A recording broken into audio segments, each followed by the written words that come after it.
안녕하세요. 이거 수업 들어가기 전에 제가 질문을 먼저 드릴게요. 목공과 관련된 사업을 하시는 분 혹시 계세요? 사업, 나는 사업을 한다. 한 분 계시고, 그 다음에 디자인을 전공하셨다. 안 계세요? 디자인 전공하셨어요? 어떤 디자인 전공하셨어요? 시각 디자인이요? 다행이다. 제가 이런 질문을 드리는 이유는 사실 디자인 파트별로 공부하는 내용들이 조금씩 달라요. 근데 이 가구 디자인이라는 게 사실 역사를 따지고 보면 건축 디자인이랑 거의 맞물려 들어가는 내용들이 많거든요. 그러다 보니까 혹시 건축 전공하신 분 계신가요? 안 계세요? 아무튼 그래서 제가 오늘 설명드리는 내용들이 대부분 건축 디자인의 역사와 궤를 같이 하다 보니까 좀 지루하실 수도 있어요. 근데 지루하실 수도 있는 부분들은 제가 스킵하면서 최대한 빨리 설명을 좀 드려보도록 할게요. 아무튼 이 자료는요, 제가 미국계 가구 디자인 회사를 다닐 때 저희 회사 교육용 자료였어요. 그 교육용 자료를 제가 직접 번역을 하면서 번역하다 보니까 제가 배웠던 가구 디자인사와는 약간 다른 식으로 가구 디자인사를 설명을 하더라고요. 그래서 아마 그래도 일반인 분들이 이해하시기 좋은 내용으로 정리가 되어 있는 것 같아서 제가 굳이 이 자료를 첨부를 해드렸던 거고요. 그 내용 보시면은 그냥 읽기 쉽게 이렇게 정리를 좀 해놨어요. 나중에 시간 되시면 한번 천천히 읽어보시면 좋겠습니다. 자, 이제 들어가겠습니다. 디자인사라는 거를 보시면 지금 이 위쪽에 나와 있는 내용처럼 인테리어 디자인 이런 식으로 지금 이야기가 쭉 나오게 되면서요. 건축과 인테리어 디자인에 따라 가지고 각 시대에서 요구사항에 따라서 시대가 요구하는 내용에 따라 가지고 디자인이 변화를 해왔다. 이런 내용이 나와 있어요. 요 그림 보면서 한번 이렇게 대략적으로 눈썰미가 좋으신 분들은요, 요 그림만 보고도 디자인의 변천사를 어느 정도 이해하실 수 있어요. 대표적인 사례가 위쪽부터 아래쪽으로 쭉 이제 역사가 흘러내려오는 식으로 지금 의자 디자인들이 정리가 되어 있는 거거든요. 위쪽 디자인들을 보시게 되면 굉장히 복잡한 형태예요. 복잡한 형태에서 서서히 시간이 지나면서 가구가 단순한 형태로 바뀌어가는 거를 여러분들이 보실 수가 있어요. 자, 이게 어떻게 따지고 보면 이 전체 내용을 아우르는 그림이라고 볼 수 있어요. 자, 가구 디자인의 역사에 대해서 이제 설명을 드리겠습니다. 여러 가지 내용들이 나오죠. 가구가 수세기에 걸쳐가지고 진보를 해갖고, 그 다음에 각 시대에 따라가지고 사용되는 그런 소재들이 많이 달라졌고, 이런 내용들이 나오게 되고요. 그 다음에 스타일에 대한 그런 이야기가 나오고 있어요. 자, 이 가구 디자인 역사를 설명하면서 제일 처음으로 등장을 하게 되는 게요, 기원전 3000년 가까운 그 이집트 시대부터 저희가 디자인 이야기를 하기 시작해요. 자, 이집트 시대를 보면서 저희가 설명을 하게 되는 가장 대표적인 건축물이 무엇이냐? 그건 뭐죠? 피라미드예요. 피라미드를 보면서 저희가 무슨 건축을 설명을 하느냐? 황금비에 대한 이야기가 나와요. 황금비라는 얘기 들어보셨죠? 골든 레이쇼라고 그래가지고 황금비라는 게 있다고 그러잖아요. 1.718대 1인가? 그럴 거예요. 2.17 이런 것도 있고요. 아무튼 황금비라는 게 여러 가지 종류로 존재를 하는데, 저희가 이 피라미드의 형태를 보면서 밑변과 대각선의 길이 이런 것들을 다 따지면서 황금비가 여기서 나왔다라는 이야기들을 하거든요. 하지만 황금비라는 건 믿지 마세요. 황금비라는 거는요, 사실 없어요. 미술사가 어떤 이론가들, 이런 사람들이 자기의 이론을 주장하기 위한 하나의 가설일 뿐이에요. 황금비라는 게 있을 것 같다. 그거에 따라 가지고 나온 비율이다 보니까 그 비율에 맞춰서 여기 모든 공간을 다 해석할 수 있어요. 어디든 그런 비율들이 다 존재를 한단 말이에요. 그러니까 황금비라는 게 어떻게 따지고 보면은 말장난이다 라고 생각을 하셔가지고, 여러분들이 혹시 작업을 하신다, 내가 가구 디자인을 한다, 내가 소품을 만든다, 이렇게 생각하셨을 때 제일 중요한 내용은요, 본인이 생각하는 황금비가 있을 거예요. 내가 만들었을 때 이 비율 참 마음에 드는 것 같아. 그게 여러분의 황금비예요. 그래서 여러분의 황금비를 다른 사람이 이해를 해준다면 그 물건이 비율이 좋은 물건으로 많이 팔리게 되는 거고요. 그러니까 거꾸로 생각하셔야 돼요. 무조건 내가 황금비에 맞춰가지고 이걸 만들어야 된다. 그거는 제가 보기엔 안 맞는 말이에요. 이 이야기는 누가 했느냐? 제가 한 얘기가 아니고요. 여러분들 잘 아시는 움베르토 에코라는 사람 있죠? 장미의 이름 그 책 쓰신 분. 움베르토 에코가 원래 미술사가예요. 미술 역사를 그 사람이 해석을 하면서 황금비라는 게 사실은 거짓말이다 라는 이야기를 추의 역사, 미의 역사라는 책에서 잘 다루고 있어요. 아무튼 이 이집트의 건축물을 보면서 또 한 가지 저희가 염두에 봐야 되는 거는요, 구조물이 아니에요. 이 건축물은 블럭 쌓기예요. 그죠? 네모네모 벽돌들을 쌓아 올려가지고 만들어낸 공간이에요. 그런 건축이다 보니까 엄밀히 따지면은 구조공학적인 형태라고는 볼 수는 없어요. 하지만 그리스 시대로 넘어가면서 이 건축물이 이런 기둥을 가지고 있는 구조물로 바뀌어 나가기 시작하는 거죠. 자, 이걸 보고 저희가 어떤 식으로 판단을 하느냐? 아, 이게 건축에 이런 식으로 구조공학이 적용이 되면서 가구 역시도 구조공학적인 내용으로 바뀌어 나가기 시작한다 라고 이해를 하게 돼요. 마찬가지죠? 네, 기둥이 서 있고 들보가가 있는 이런 구조적인 형태로 바뀌어 나가면서 블럭 쌓기의 건축물과는 확실히 차별화될 수 있는 그런 신식 건물들이 나오기 시작하죠. 자, 이 그리스 시대에서 저희가 또 한 가지 볼 수 있는 건 뭐냐면요, 이런 거예요. 패턴들. 과거에 이집트 시대에 존재했던 건축물에서 보면 저런 패턴들이 나오긴 나와요. 뭘로 나오느냐? 그림으로 나와요. 하지만 그리스 시대부터는 이거를 건축물의 부조 형태로 부착을 해가지고 형태적인, 눈에 도드라지는 그런 형태로 만들어나가기 시작한다는 거죠. 굉장한 발전이에요. 대단한 발전이 이루어졌는데, 사실 재밌는 건요, 이 그리스 시대에 나오는 이런 패턴들이 현대 가구에도 굉장히 많이 적용이 돼 있어요. 여러분들이 몰라서 그런 거예요. 그냥 지나치셨던 거예요. 그래서 가구를 만든다, 소품을 만든다, 여러 가지 디자인을 하실 때 한 가지 되게 중요한 내용이 있는 게요, 여러분들이 만드셨던 가구는요, 사실 어딘가 있었던 거일 가능성이 굉장히 커요. 여러분들이 눈을 통해 가지고 뇌에서 기억하는 내용들이 또 하나의 가구로 다시 나올 가능성이 굉장히 크죠. 근데 그러면 어떻게 남들과 디자인 차별화를 줄 것인가에 대해서 고민을 하게 되는데, 형태가 될 수도 있겠지만 패턴이 될 수도 있는 거예요. 여러분들의 가구에다가, 여러분들의 소품에다가 패턴을 집어넣음으로써 완벽히 다른 디자인으로 바뀔 수도 있어요. 자, 여기서 지금 예시를 든 거는 4개의 패턴밖에 없지만, 여러분들 한번 시간 내셔가지고요, 구글에서 한번 검색을 해보세요. 그리스 패턴, 그릭 패턴, 뭐 이런 식으로 해가지고 검색을 해보시게 되면 엄청난 양의 패턴들이 나오게 돼요. 그거를 여러분들의 가구 디자인에 적용을 하신다? 확실히 다른 내용이 나올 수 있어요. 자, 그리스 시대의 가구 남아 있을까요? 현존하는 그리스 시대의 가구는 없습니다. 아무것도 없어요. 아무것도 없는 대신에 저희가 그 당시에 생활을 파악할 수 있는, 그 당시에 쓰여졌던 가구를 파악할 수 있는 거는 저런 부조 혹은 그림으로 남아있는 것들이 대다수가 있어요. 그런 디자인들이 현재의 디자인에도 그대로 적용이 되고 있어요. 이게 클리스모스라는 그런 의자, 그러니까 이 의자를 가리켜가지고 저희가 클리스모스라고 부르거든요. 저런 의자가 현 시대에도 남아있다. 계속 리바이벌 되고 있다. 신기한 현상이죠.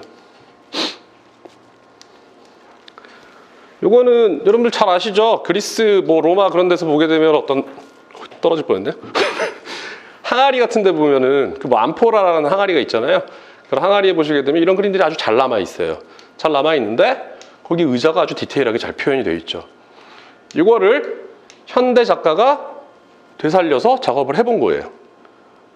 취미로 하시는 분들 이런 거 찾으셔가지고 되살려보는 거 굉장히 재밌는 작업이 될 수도 있어요. 그죠? 마찬가지예요. 클리스모스의 형태를 가지고 있고 이거를 개인적인 디자인으로 다시 뭐라 그럴까? 승화시켰다고 할까? 예. 신기한 현상이죠. 아니, 수천 년 전에 있던 그런 가구를 다시 만들어서 쓰는데 변한 게 없어. 신기한 현상이에요. 자, 이런 식으로 무언가 굉장히 고급스러운 형태로 바꿔내는 사람도 있고요. 이것처럼 현대적인 플라스틱 가구로 바꾸는 사람도 있어요. 이거의 원형은 어디 있었냐? 그리스 시대에 있었던 거예요. 너무 웃기죠? 저는 재밌어요, 이런 게. 자, 로마네스크 양식. 아까 3000년에서 벌써 500년대로 지금 넘어가 버렸네요.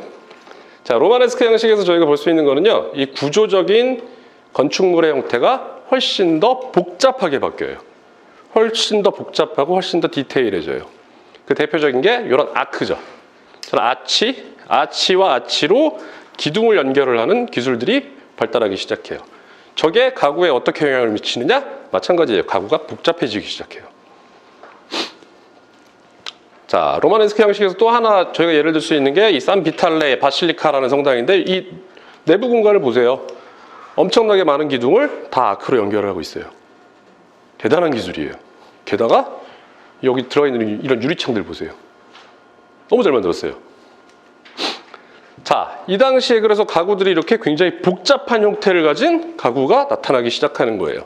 여기서 저희가 반드시 짚고 넘어가야 되는 내용이 있죠. 이 당시에 이런 가구는 누가 썼을까요? 귀족, 상류층, 혹은 뭐 교황 이런 사람들이 썼겠죠. 자, 여기서 저희가 한 가지 짚고 넘어가야 되는 내용이 있어요. 과거에 있던 가구들, 가구 디자인의 역사를 보게 되면 옛날 가구들은 굉장히 화려하고 웅장하고 일반인이 사용할 수 없을 것 같은 그런 가구들이었어요. 정말 상류층만 가구라는 문화를 영위를 하고 있었다고 봐야 되는 거죠. 그럼 일반인들은 뭘 썼냐? 통나무 잘라가지고 썼겠죠. 그죠? 가구 디자인을 오래 보시다 보면요, 디자인의 민주화 과정이 보여요. 재밌어요. 자, 고딕 양식. 이때까지만 해도 다 여러분들 잘 아시겠지만 다 교황이 가장 탑이었잖아요. 교황 혹은 왕. 네. 그 시대, 이 고딕 시대의 건축물을 보시게 되면 어떤 양식들이 나오느냐? 뾰족뾰족하죠? 뾰족뾰족한데 재밌는 건 뭐냐면요. 그 전 시대, 뭐 로마네스크 양식이나 그리스 양식에 비교를 했을 때 건축물이 굉장히 길어져요. 굉장히 올라갔다는 거는 말씀드린 그대로 구조공학적인 해석이 굉장히 잘 이루어진다는 얘기가 돼버리는 거죠. 대표적인 사례가 또 뭐가 있느냐? 여러분들 작년인가 재작년에 프랑스 파리에 있는 노틀담 성당 불타는 거 보셨죠? 불탔을 때 그 첨탑이 불타서 넘어가는 거 보셨죠? 돌이 아니었어요. 나무였어요. 신기하죠? 아무튼 나무, 목재를 사용을 해가지고 그런 굉장히 복잡한 구조들을 만들어낼 수 있는 시대가 이 고딕 시대에 와서는 이루어졌다는 거예요. 고딕 시대에서 또 도드라지는 특징 중에 하나가 이런 생유리를 사용을 하는 거죠. 스테인드 글라스를 사용을 해서 공간들을 연출을 하게 되고요. 또 한 가지 재미있는 거는요, 이 시대에 아까 제가 말씀드렸지만 구조공학적인 그런 해석들이 이루어지면서 가구의 디테일한 기법들이 나타나기 시작해요. 대표적인 게 텅 앤 그루브라 그래가지고 뭐 제어 물림이라 그러나요? 그 혓바닥을 끼워가지고 널빤지를 점점 늘려갈 수 있는 그런 작업들이 만들어지기 시작해요. 그 전 시대 같은 경우는 저희가 가구를 만들었을 때 대부분 되게 두꺼운 나무, 둔탁한 나무들을 사용을 했다면 이제부터는 판재, 넓은 판재를 이용해서 캐비넷들을 만들어 나가기 시작하게 되는 거예요. 또 재밌는 거는요, 뭐 쭉 나중에 읽어보시면 되겠지만 이런 거 이게 뭐냐, 여기 동글동글동글 이게 맺혀 있는 거 보이시죠? 저걸 저희가 네일 헤드라고 보통 불러요. 그러니까 못대가리라는 뜻이죠. 네일 헤드라고 부르는데 이런 게 고딕 시대부터 쓰이고 있었어요. 근데 요즘도 쓰여요. 그건 너무 신기한 거예요. 과거에 쓰던 방식들을 아까 말씀드렸던 텅 앤 그루브도 여전히 목공에서 사용을 하고 있고요. 그 다음에 이런 네일 헤드 역시도 여전히 현대가구에서는 사용을 하고 있어요. 과거에 다 있었다는 거죠. 다 있었어요. 요건 그냥 뭐 재미로 말씀을 드리면은요, 제가 아까 말씀드렸던 미국계 회사를 다닐 때 미국에 출장을 자주 다녔는데 요거 다 타카로 쏘는 거 아세요? 타카예요. 이 네일에도 타카가 있어요. 그래서 빵빵빵빵빵 쏴가지고 끝내버리더라고요. 와, 진짜 쉬워졌다 이런 생각을 하죠. 그 시대 사람들은 저 일일이 다 이렇게 손으로 다듬어가지고 다 박았겠죠. 세상은 변하는 거예요. 자, 이제 1500년대까지 넘어오게 돼요. 사실 너무 빨라요, 그죠? 세월이 변하는 거를 너무너무 이렇게 빨리빨리 넘어가게 되는데 아직까지 뭐 가구가 그렇게 막 눈에 드러나는 것도 별로 없고요. 하지만 이제 좀 있으면 가구가 좀 나오기 시작합니다. 이 르네상스 시대가 되면서 저희가 이렇게 보게 되는 거는 내륙과 해양의 무역량이 늘어나게 된다. 이런 내용에 한번 관심을 기울여 보시면 좋아요. 그리고 엘리자베스 스타일이든 뭐 여러 가지 스타일들이 이제부터 나오게 되는데 여기서 저희가 짚고 넘어가야 되는 건 이거예요. 고급스러움. 이때 역시도 왕과 귀족들이 누리고 있는 그런 가구였다라고 볼 수 있는 거죠. 뭐 제이커비언 스타일, 그다음에 뭐 윌리엄 앤 메리 뭐 이런 스타일들이 나오게 되는데 이런 가구를 한번 보세요. 이게 윌리엄 앤 메리 스타일의 전형적인 가구예요. 윌리엄 앤 메리 스타일에서 보여지는 가구의 특징은요, 가구의 엘리베이션이 굉장히 심해요. 공중부양을 시켜요. 공중부양을 시키면서 다리를 이런 꽈배기 형태로 가공하는 경우가 굉장히 많아져요. 저 꽈배기는 어떻게 깎는지 혹시 아세요? 작업하시는, 목선반 하시는 분 계세요? 나는 목선반 해봤다, 우드터닝 한다. 아무도 안 계세요? 이것도 목선반으로 깎는 거예요. 나무를 동그랗게 깎아가지고 칼을 대서 쭉 돌려나가면 꽈배기가 나오거든요. 그런 식으로 해서 다 깎게 돼요. 아무튼 이걸로 되짚어서 저희가 생각을 해봐도 목선반의 원류, 그러니까 저희가 현대 목선반, 현대 우드터닝을 한다. 그 우드터닝의 원료는 대부분 영국이에요. 목선반 칼도 영국제가 제일 좋아요. 목선반 기계는 희한하게 호주제가 참 좋아요. 캐나다제도 좋고요. 관심 있으시면 나중에 저한테 개인적으로 물어보세요. 제가 그걸 유통하는 사람은 아니고요. 아무튼 이런 윌리엄 앤 메리 스타일을 보면서 제가 되게 한번 충격을 먹었던 거는요, 침대 회사 중에 시몬스라는 회사 있죠. 이천에 가시면 시몬스 갤러리라는 그런, 뭐라 그럴까, 자기네 침대 홍보용 그런 전시장이 있어요. 그 시몬스 갤러리 2층 제일 끝 공간에 가면은요, 이런 영국식 가구를 딱 세팅을 해놓은 공간이 있거든요. 너무 잘 해놨어요. 누군지 모르겠는데 저 그 사람 몰라요. 누가 그런 컬렉션을 했는지. 우와, 가구 안다 이 사람. 정말 가구를 아는 사람이 모아놨구나. 그런 공간이 있어요. 가서 한번 보시면 재밌으실 거예요. 입장료는 공짜예요. 그리고 저랑 시몬스는 아무 관계가 없습니다. 한번 가보시면 좋을 것 같고요. 그다음에 퀸앤 스타일에서 저희가 가장 대표적인 의자로 꼽는 게 이 윈저 체어예요. 윈저 체어도 보시게 되면은 디테일이 굉장히 많은 가구죠. 디테일도 많고요. 윈저 체어의 특징을 제가 여기서, 윈저 체어에 관심 있으신 분 계세요? 계세요? 네, 한 분 계시네요. 윈저 체어의 특징을 보시게 되면은요, 가구 다리빨이 좌판에 직결로 붙어요. 보통 저희가 가구를 만들게 되면 에이프런이라고 하죠. 스커트라고도 부르고요. 그런 살대를 다 만들어 놓고 보통 상판을 이렇게 얹어버리잖아요. 그런 스타일인데, 이 퀸앤 스타일에서 특히 윈저 의자를 보시게 되면은 다리빨이 목선반 가공돼서 가구 좌판에 이렇게 직결로 붙어 있는 걸 확인할 수 있어요. 또 한 가지 특징이 뭐냐? 이런 스트레처를 사용을 잘해요. 이 부분을 저희가 스트레처라고 부르거든요. 스트레치가 뭐죠? 스트레칭한다, 늘린다 그런 뜻이잖아요. 거기서 저희가 단어 하나만 갖고도 스트레처의 기능을 파악을 할 수 있어요. 자, 원목으로 된 좌판에다가 다리를 직결로 붙였단 말이에요. 붙인 상황이면 얘는 시간이 지나면서 수축 팽창 때문에 헐거워질 수밖에 없어요. 그죠? 헐거워지게 되는데 다리와 다리 사이에 스트레처를 박아놔가지고 얘를 벌려버리는 거예요. 벌려버리면 어떻게 되겠어요? 안에서 계속 물리려고 그러겠죠. 고임으로 버티게 되는 거예요. 그러니까 저희가 스트레처를 보통 만들 때 실수하시는 분들이 뭐냐면 그냥 모양인 줄 알잖아요. 모양이 아닌 거예요. 걔 역할이 충분히 있는 거예요. 작업하시는 분들 보면 스트레처를 아주 꽉, 그러니까 정확히 들어가게 만들지 않고요. 좀 빡빡하게 들어가게 만들어요. 이유는 스트레칭을 해야 되기 때문에. 그런 이유가 있어요. 그리고 이 퀸앤 스타일에서 나오는 그런 뭐 의자들, 테이블류를 보시게 되면은 이런 카브리올레 다리가 굉장히 많이 적용이 되어 있다는 걸 볼 수 있어요. 자, 카브리올레 다리 한번 이렇게 보세요. 이게 보시게 되면 이게 형태상으로 봤을 때 지금이야 뭐 단면처럼 이렇게 표현을 해놨으니까 저게 단순해 보이지만 실제로 가공을 한다라고 가정을 하면 굉장히 빡센 작업이죠. 그죠? 아마 작업하시는 분들 아시겠지만 저거 다 이렇게 밴드소로 오려내가지고 이렇게 스포크 쉐입으로 다 깎아내야 돼요. 깎아내고 제일 밑에는 조각 작업도 해야 돼요. 그죠? 굉장히 힘든 작업이죠. 자, 이런 가구 누가 썼겠어요? 귀족들이 썼던 거예요. 일반인들? 예. 엄두도 못 내죠. 자, 이런 윈저 스타일, 그 윈저 체어, 그러니까 이 영국에서 나왔던 옛날 가구들이 지금 현대 가구에도 마찬가지로 계속 리바이벌이 되고 있어요. 그러니까 뭐 모던 퍼스펙티브 이렇게 써놨는데 어쨌거나 현대적으로도 계속 사용이 되고 있어요. 자, 여기서 보실 거 마찬가지죠. 목선반으로 가공된 다리 끝발이 어떻게 돼 있어요? 좌판에 직결로 붙어 있는 거예요. 그죠? 그 다음에 등받이는 항상 이렇게 살대로 작업을 하게 되죠. 네, 저 살대의 형태, 등받이의 형태, 그 다음에 이 팔걸이의 형태에 따라 가지고 이 윈저 체어를 여러 가지로 분류를 하긴 하는데요. 윈저 체어에는 공통적인 특징들이 있어요. 자, 굉장히 모던하죠. 굉장히 모던하죠. 현대 가구예요. 원료는 어디냐? 윈저 체어라고 볼 수 있는 거예요. 저거는 뭐 옛날 거 그냥 리바이벌 한 거네요. 그죠? 자, 여기서 저희가 짚고 넘어가는 현대 가구 디자이너가 있죠. 현대 가구 디자이너라고 하기에는 돌아가신 지가 좀 오래되긴 했는데요. 한스 제이 베그너라는 사람이 있어요.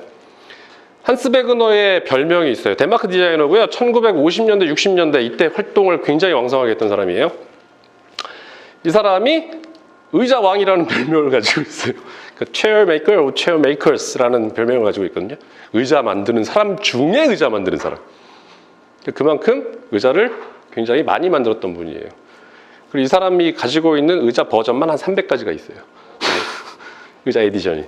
근데 이 양반의 이 의자 에디션을 보게 되면 마찬가지로 과거에 사용됐던 디자인의 기본적인 요소들, 구조적인 요소들 그대로 활용하고 있는 걸 볼 수 있어요.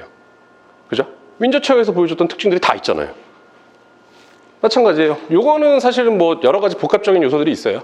뭐 중국 가구를 디자인을 좀 차용을 하면서 여러 가지를 좀 섞어놨는데 마찬가지예요. 이것도 따지고 보면 과거에 있던 디자인들을 어떻게 현대적으로 버무려내느냐 그거에 따라 가지고 현대에도 잘 팔리는 가구가 완성이 돼버리는 거죠. 이 의자를 제가 굳이 넣어놓은 이유는요. 또 딴 설명을 드리기 위해서 넣은 거예요. 이 의자 많이 보셨죠? 어디서 보셨어요? 카페에서 많이 보셨을 거예요. 카페에서도 많이 보시고 뭐 인터넷에서도 많이 보시고 방송에서도 많이 보이는 의자죠. 이 의자는요 사실 인기가 정말 없는 의자였어요. 한스 베그너 의자 버전 중에서 가장 인기 없는 애 중에 한 명이었어요. 한 명? 하나였어요. 하나였는데 이게 왜 여러분들 눈에 밟힐 정도로 요즘 많이 돌아다니느냐? 일본에서 가장 유명한 건축가 중에 한 명 있죠. 안도 다다오라는 사람이 있어요. 안도 다다오 들어보셨죠? 제주도에 가면 막 물 쫙 펼쳐져 있는 그런 뭐 교회 이런 거 짓고 그러잖아요. 안도 다다오가 가장 사랑한 디자인이에요. 그래서 안도 다다오가 건축물을 지으면 여기다 이걸 다 때려 넣어요. 다 때려 넣다 보니까 사람들이 와 좋은 건가 보다. 이게 디자인의 속성이에요. 또 한 가지 재미있는 거는요. 이게 오리지널 버전은 보통 한 $700 정도 할 거예요.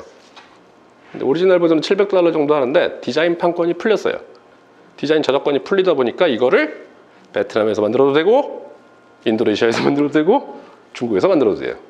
대신 그 회사 딱지만 안 붙이면 되는 거죠.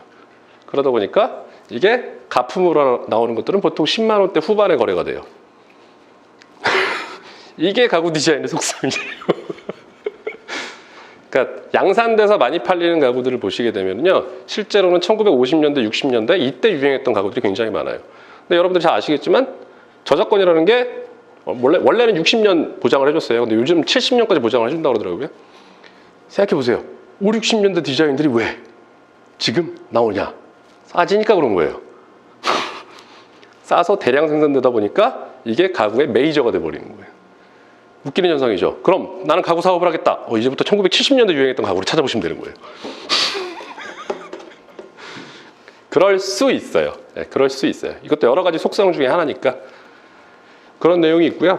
뭐 대충 제가 제 회사 생활을 하면서 경험했던 걸 말씀을 드리면 일반적으로 베트남에서 원목 의자를 하나 생산을 한다 그러면요 실제로는 한 15,000원 정도 들어요.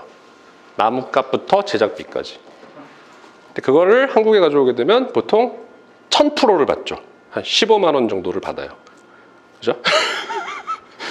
근데 재밌는 건 40피트 컨테이너 하나의 의자가 많으면 한 600개, 700개까지 들어가요. 자, 그러면 얼마야 도대체 맞지? 또 웃기는 건 40피트 컨테이너를 베트남에서 한국까지 가져오는데 비용이 거의 안 들어요. 거의 제로에 가까워요. 빈 컨테이너가 들어오는 거를 막기 위해서 계속 돌려요. 계속 돌리면서 요즘은 제가 작년에 확인한 걸로는 40피트 하나 들어오는데 30만 원인가 40만 원이면 들어와요. 무지막지하죠? 자, 거기서 600개, 700개 팔아가지고 900%의 마진을 본다? 어마무시한 거죠. 그래서 여러분들 주변에 그렇게 싼 가구가 많은 거예요. 그렇습니다. 그래서 재밌는 거는 아까도 제가 뭐 설명을 드렸지만 이게 1950년대, 60년대 유행했던 디자인들 가장 그 당시에 선풍적인 인기를 끌었던 게 북유럽 디자인이에요. 1950년대, 60년대. 덴마크, 스웨덴, 핀란드 이쪽에서 나왔던 디자인들이 굉장히 그러니까 저희가 그거를 하나의 사조로 묶어가지고 미드 센추리 모던이라는 다른 이름으로 불러요. 미드 센추리 모던 시대에 유행했던 가구들이 현 시대에 지금 유행하는 이유 중에 하나를 제가 지금 설명을 드린 거예요. 이해되시죠? 싸니까, 저작권 풀렸으니까. 그래서 여러분들 잘 아시는 북유럽 스타일이라는 스타일이 지금 보통 이 스타일이라는 게 몇 년 지나면 사그라들거든요. 안 사그라들고 있어요. 북유럽 스타일 지금 또 계속 나오잖아요. 계속 나오는 이유는 그 당시에 유행했던 디자인들이 계속 지금 파생돼서 나오고 있기 때문에 사람들이 그 스타일을 못 버리고 있는 거예요. 그리고 그때 디자인이 너무 좋기도 해요. 자, 바로크 시대로 넘어갈게요. 1600년대, 1800년대까지. 예, 굉장히 뭐 그렇게 긴 시간은 아니죠. 바로크 가구에서 보여지는 특징 중에 하나는요, 요거예요. 큰, 과장된, 붉어져 나온, 불룩불룩한 느낌이 강한 가구예요. 독일이나 프랑스 쪽에서 보통 이 가구들이 많고요. 대표적으로 프랑스가 제일 많아요. 뭐 로코코 스타일도 있지만, 요거 보이시죠? 이게 어디죠? 베르사유 궁전이에요. 베르사유 궁전을 보시게 되면 정말 화려하고요. 막 금으로 그냥 다 쳐발라놨죠. 너무너무 멋있다고 보기보다는 저는 되게 징그럽다고 생각을 하는데 아무튼 요런 공간에 어울리기 위한 가구를 한번 떠올려 보세요. 가구 역시도 굉장히 조각적인 요소가 많이 들어가야 될 것이고 장식적인 요소가 많이 들어가야 될 거예요. 그러다 보니까 아까 말씀드렸던 불룩불룩한 그런 요소들이 많이 적용이 돼 있어요. 자, 요거는 뭐 현대적으로 옛날 바로크 가구를 해석을 한 그런 사례 중에 하나인데요.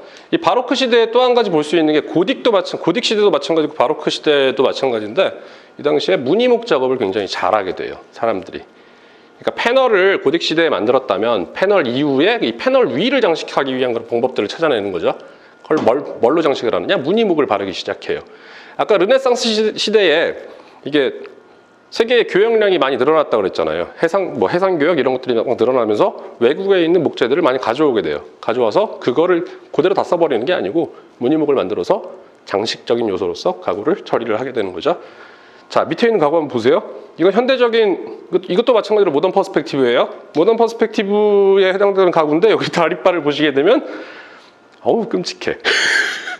정말 꼬불꼬불꼬불 불룩불룩불룩하죠. 네. 그리고 금딱지 쳐발라놨죠. 근데 이런 것도 한번 보세요. 오른쪽에 있는 이 이미지를 보시면요, 저는 이 사람 보고 박수 쳐주고 싶어요. 너무 디자인 잘했어요. 자, 안 보이시네? 박수를 쳐주고 싶은 이유가 이게 바로크 스타일에서 보여지는 뚱뚱한 카브리올레 다리가 여기 들어가 있거든요. 근데 위쪽에 들어가 있는 이런 캐비넷들은 정말 모던하게 처리를 했어요. 그리고 모노톤이에요. 색깔을 그냥 한 톤으로 칠해버렸어. 그랬더니 되게 세련돼 보여요. 이런 게 요즘 디자인하는 분들이 알고 계셔야 되는 내용들이죠. 과거의 거라고 다 옛날 걸로 치부를 하지 마시고 옛날 거를 가지고 와서 어떻게 변형을 하느냐 차용을 하느냐에 따라 가지고 그리고 그 스타일에 대한 내용을 내가 어떻게 인식을 하고 있느냐에 따라 가지고 가구 디자인이 내용이 확실히 달라질 수 있다는 얘기가 돼버려요. 요거는 그냥 옛날 거에 리바이벌한 거잖아요. 얘랑 비교해보면 얘가 훨씬 세련되네. 맞잖아요. 로코코 형식 마찬가지예요. 불룩불룩해요. 꼬불꼬불하고요. 불룩불룩 꼬불꼬불한데 얘는 좀 귀여워요. 좀 작아져요. 좀 작아지면서 뭐 이거는 뭐 남녀 차별 그런 얘기는 아니고요. 여성적인 디자인이 완성이 돼요. 하지만 아직까지도 디테일한 요소들이 굉장히 많이 들어가 있는 걸로 보아선 저희가 아까 누누이 제가 말씀드리고 있는 일반인들이 사용할 수 있는 값은 아니에요. 이때까지도. 자, 요거는 저희가 쉐즐롱이라는 이름으로 따로 부르죠. 그러니까 어떤 게 있을까? 그러니까 쉐즐롱이라고도 부르고 우리가 흔히 카우치라고 부르는 그런 의자예요. 아무튼 이것도 사실 디자인의 역사를 따지면요, 이 쉐즐롱이 나온 거는 그리스 시대에 있던 가구예요. 그리스 시대에 있던 가구가 로코코 시대에 이런 식으로 또 재해석이 됐던 거죠. 이런 게 현대에도 재해석이 계속 이루어지고 있어요. 이게 뭐 프렌치 프로빈셜이라고 해가지고 뭐 이런 스타일의 가구들이 또 나오기도 하는데 되게 웃겨요. 이거 무슨 모양 같으세요? 뭐예요 저거? 솔방울 땡! 파인애플이에요. 자, 저희가 한 가지 짚고 넘어가야 되는 게 뭐냐면요, 유럽에 파인애플이 있을까요 없을까요? 없어요. 파인애플 자라는 지역, 뭐 기껏 뭐 찾아보게 되면 뭐 남쪽 뭐 포르투갈이나 그쪽 내려가면 있을지도 모르겠지만 저희가 알고 있는 이 중부 유럽 쪽에는 파인애플이 자라지 않아요. 자라지 않는데 이런 것들이 나타나는 거예요. 이게 왜 들어갔을까요? 나 파인애플 나는데 가봤다. I know 파인애플. 이거예요. 나 파인애플 안다? 일반인들이 알 수 있어요? 몰라요. 파인애플 사과도 못 먹겠는데. 그죠? 이거 보세요. 얘는 진짜 파인애플이네. 그 다음에 아무튼 여기 뭐 들어가는 어떤 뭐 가문의 장식 같은 것들 이런 것도 막 들어가죠. 이런 거 역시도 저희가 다 통틀어서 생각을 해보게 되면 이거는 일반인들이 쓰는 가구가 절대 아니었다는 얘기가 돼버리는 거죠. 자, 여기 또 카브리올레가 나옵니다. 카브리올레는 사실 그 뭐 르네상스 시대부터 쭉 이어지긴 했지만 사실 동양 가구에서도 많이 보여요. 카브리올레는. 왜냐하면 옛날에 만들었던 가구들 역시도 동물의 형상을 차용했던 케이스가 많아요.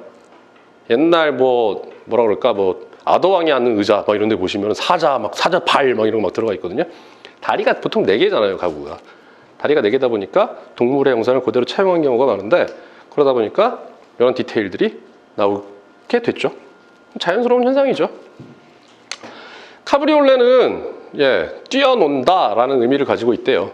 누가? 동물이. 동물이 뛰어놀고 있는 그런 형상을 가구에 차용을 한 스타일이라고 볼 수 있고요. 제가 로코코 스타일에서 제일 좋아하는 가구는 이거예요. 봄베라는 가구인데요. 봄베를 보시게 되면 그게 크지도 않아요. 크지도 않고 한 요만한 사이즈, 아담한 사이즈에 뭔가 약간의 곡선들이 좀 들어가 있어요. 그렇게 과장된 곡선은 아니에요. 근데 생각해 보세요. 이거 어떻게 만드실 거예요? 나는 가구를 만든다. 만드는 분 여러분 계시죠? 자, 이런 곡면이 들어가 있는 가구 어떻게 만드실 거예요? 퀴즈. 저는 곡면 판자는 과연 어떻게 만드는가?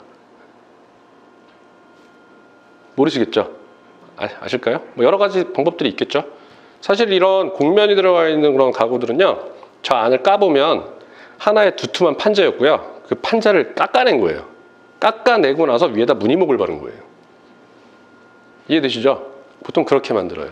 그렇게 만들고 이 무늬목들은 특히 이 로코코 시대에 나와 있는 이런 형태들을 보게 되면은 마호가니를 쓴 경우가 되게 많아요. 마호가니 무늬목. 마호가니 무늬목을 사용했는데 자, 또 하나 질문. 유럽의 마호가니가 잘할까요? 안 잘해요. 나 마호가니 쓰는 사람이야. 이렇게 되는 거죠. 그죠? 또 한 가지 재밌는 거는요. 마호가니 얘기가 나왔으니까 말씀드리는데 마호가니는 영국 왕실에서만 쓸 수 있는 가구가 있어요. 영국에서. 그러니까 마호가니를 아무나 못 건드려요. 맞잖아요. 외국에서 가져와야 되고 뭐 수량이 얼마나 되겠어요. 그걸 가지고 자기네만 좀 특수 계급이다. 이런 걸 대접받기 위해서 자기네 가구에만 사용을 했다. 자기만 쓸 수 있는 가구를 썼다. 라고 이해할 수 있죠. 저희가 대표적인 사례가 홍칠 가구. 그러니까 주칠된 가구. 우리나라 옛날 전통 가구 보면 빨간색으로 칠해져 있는 가구 있잖아요. 그거 일반인들 썼다가는 뭐가지 날라가요. 이유는 왕실에서만 쓸 수 있는 색깔이었어요. 똑같은 개념이에요. 그 다음에 마찬가지로 무늬목을 어떻게 활용을 했는지에 대해서 이야기가 나오게 돼요. 파르텟. 파르텟이라는 거를 대리석 바닥을 대체를 하기 위해서 여러 가지 막 무늬목을 배열을 해가지고 패턴을 만들어내는 거를 저희가 파켓트리라고 불러요. 파켓트리가 있고요. 마켓트리라는 개념이 또 따로 있어요. 파켓트리는 뭐냐? 지금 설명드린 대로 저런 무늬목으로 패턴을 만들어내는데 기하학적인 패턴을 만드는 걸 파켓트리라고 불러요. 마켓트리는 뭐냐? 무늬목을 잘라가지고 자연의 형상을 그대로 베껴내는 거예요. 그럼 보시면 그 귀족 여성이 뭘 하고 있고 막 이런 장면들이 막 가구에 붙어 있는 모습들을 볼 수가 있어요. 막 새도 있고 막 동물도 있고 막 풀줄기도 있고 그런 거를 저희가 마켓트리라는 다른 이름으로 붙여서 부르는데 어쨌거나 이거는 무늬목을 활용을 해가지고 초라했던 나무의 껍데기를 감싸버리는 그런 용도로서 활용을 하게 되죠. 이거 보세요. 저 잘했죠? 잘 만들지 않았어요? 아무튼 이렇게 이어졌던 게 현대에 와서는 로코코 스타일들이 이렇게 해석이 돼요. 자, 보세요. 이 디자인 아까 로코코 의자의 가장 전형적인 형태 그대로예요. 그대로예요. 바뀐 거 아무것도 없어요. 뭐가 바뀌었죠? 컬러가 바뀌었어요. 컬러를 비비드한 컬러를 사용을 하다 보니까 갑자기 이게 모던한 가구처럼 보여요.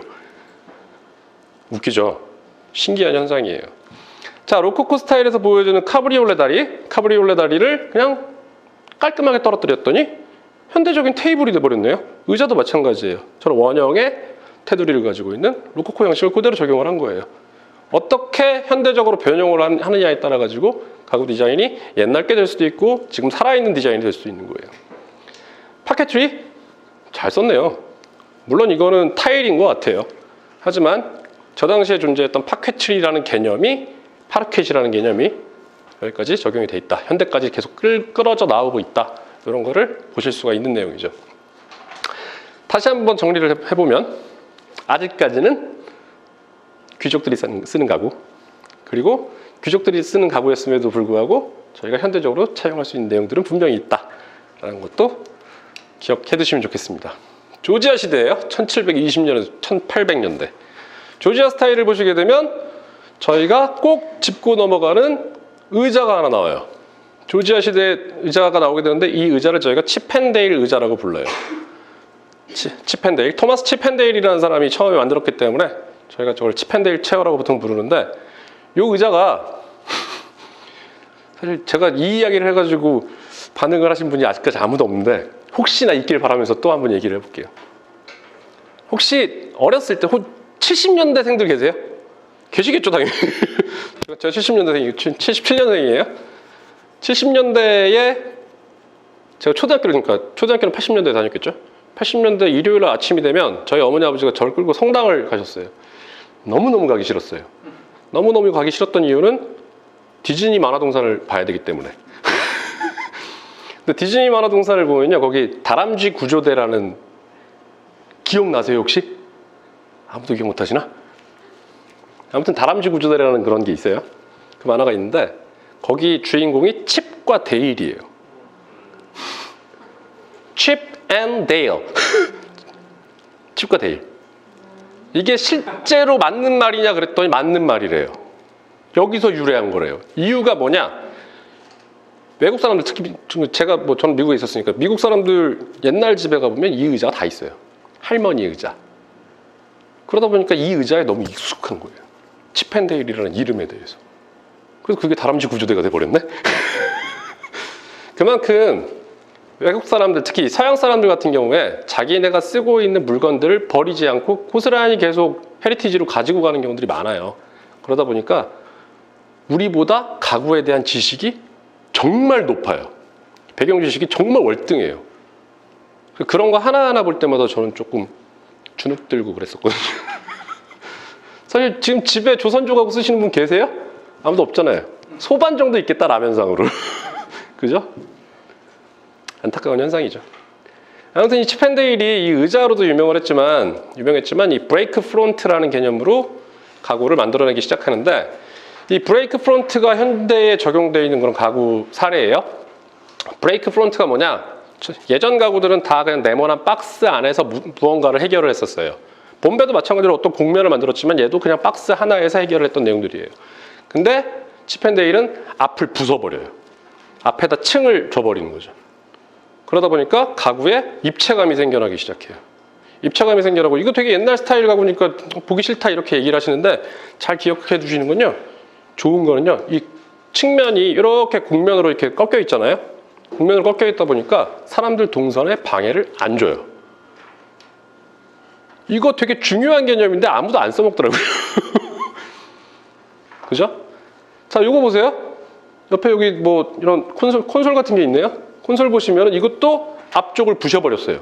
앞쪽에 일자를 부셔버린 거죠. 일자가 아니라 튀어나오게 만들었어요. 튀어나오게 만들었더니 뭔가 다른 형태가 나오는 것 같아 라는 착각을 불러일으키잖아요. 이런 게 옛날에 존재하던 기법들이기 때문에 이걸 어떻게 끌고 와서 사용을 하느냐에 따라 가지고 디자인의 내용이 완전히 달라질 수 있어요. 그 다음에 뭐 중국풍 치펜데일. 중국이란 교역이 일어나면서 중국에서 존재하던 디자인들이 서양 가구에 영향을 좀 미치는 그런 사례예요. 보시게 되면 저 등받이 뭐 이런 모양들이 중국의 어떤 첨화선 같기도 하고 그런 요소들을 막 섞어서 섞여 있는 디자인들이 나오게 되죠. 그리고 이 조지 해플화이트라는 사람도 나와요. 조지 해플화이트의 디자인 중에 가장 특징적인 요소는 방패 모양의 등받이에요. 방패 모양의 등받이. 자, 방패 모양의 등받이를 썼다. 방패? 이것도 마찬가지로 어떤 기사, 뭔가 이렇게 군 고위 장성, 뭐 이런 사람들이 써야 될 가구 같다는 생각이 들죠. 아직까지도 디자인의 민주화, 그 디자인이 서민에게 영향을 미치는 시대는 아니었던 거예요. 자, 여기도 지금 브레이크 프론트에 대한 그런 그림을 지금 그려놓은 거예요. 지금 이 그림만, 이 평면도만 놓고 봤을 때는, 정면도만 놓고 봤을 때는 저희가 이게 브레이크 프론트라는 느낌이 안 들지만 실제로 만들어 놓은 거 보시면 튀어나와 있는 거 보이시죠? 앞으로 이렇게 끌어 잡아당겨요. 잡아당기면 아까 말씀드렸던 동선에 대한 효과도, 그러니까 동선을 부딪히지 않는 동선을 만들어내는 효과도 있고요. 또 하나, 가구 디자인에 입체감을 줄 수 있는 요소로서 작용을 하게 되죠. 자, 칩앤데일 의자를 현대적으로 활용을 한 경우가 어떤 게 있느냐? 요거는 작가예요. 작가가 장난삼아는 아니죠. 굉장히 많은 노력을 들여서 만들었을 거예요. 자, 제가 이 양반을 되게 좋아해요. 잭 크레스라는 사람인데 이 양반 작업이 이렇게 되게 유머러스한 작업들을 많이 하거든요. 가구 디자인을 가지고 어떤 조형물을 만들어냈다라고 생각하시면 돼요. 제가 되게 좋아하는 한 작품의 이름은 웁스예요. 잡고 있던 번을 놓쳤어요. 그죠? 아이고! 뭐 이런 뜻이겠죠? 네, 재밌어요. 그리고 이거 자세히 보시게 되면 다른 건 다 완성이 됐는데 한쪽 다리가 완성이 안 됐죠. 자기가 자기 다리 갖고 있는 거예요. 너무 재밌어요, 이런 거. 재미있는데 이런 게 작품이 될 수 있는 원인, 그 이유를 따지자면 칩앤데일 의자가 얼마나 사람들한테 보편화되어 있는지, 그거에 따른 그 결과물로서 이런 작업이 완성이 될 수 있겠죠. 자, 잠깐 쉬었다 할까요? 근데 또 재밌는 거는 일본 가구도 다 공중에 띄어요. 이유는 너무 습해서. 다 공중으로 띄어요. 대신 사이즈가 또 작죠. 집이 작아서. 여러 가지 이유들이 있어요. 재밌는 거는 패션 디자인 하는 사람들도 디자인 역사를 배우거든요. 그 사람들이랑 공통적인 내용들이 나와요. 의복도 가구에 영향을 미쳐요. 일본 사람들은 무릎을 꿇고 앉고요. 저희는 양반다리로 앉잖아요. 그러다 보니까 좌식 테이블인데 일본기 좀 높아요. 왜냐하면 무릎이 접히니까. 무릎이 이렇게 이거랑 이거랑 맨바닥에 앉는 거랑 높이가 다르잖아요. 그런 것 때문에 디자인들이 좀 달라져요. 여러 가지 이유들이 존재를 해요. 건축 양식, 그 다음에 의복 양식, 그 다음에 식생활에 따라서도 좀 달라지죠. 사실 한국식 테이블이 없죠. 쓰시는 분들이. 근데 예를 들어서, 그러니까 저희가 흔히 서양식 테이블을 지금 가지고 와가지고 지금 현대 생활에 그냥 적용을 해서 쓰고 있는데, 실제로 한국 사람들한테 맞는 테이블은 좀 낮아야 돼요. 밥그릇 때문에 그래요. 서양은 플레이트를 사용하는 문화이기 때문에 테이블이 높아도 상관없어요. 그래야 먹기 편하잖아요. 좀 더 음식이랑 가까워지니까. 근데 한국 사람들은 보울을 쓴단 말이에요. 보울을 쓰다 보니까 테이블이 높아버리면 되게 꼬맹이들 밥 먹기 얼마나 힘들어요. 이러고 먹어야죠. 그죠? 그런 것 때문에 테이블은 실제로는 730원짜리로 만드는 게 더 좋아요.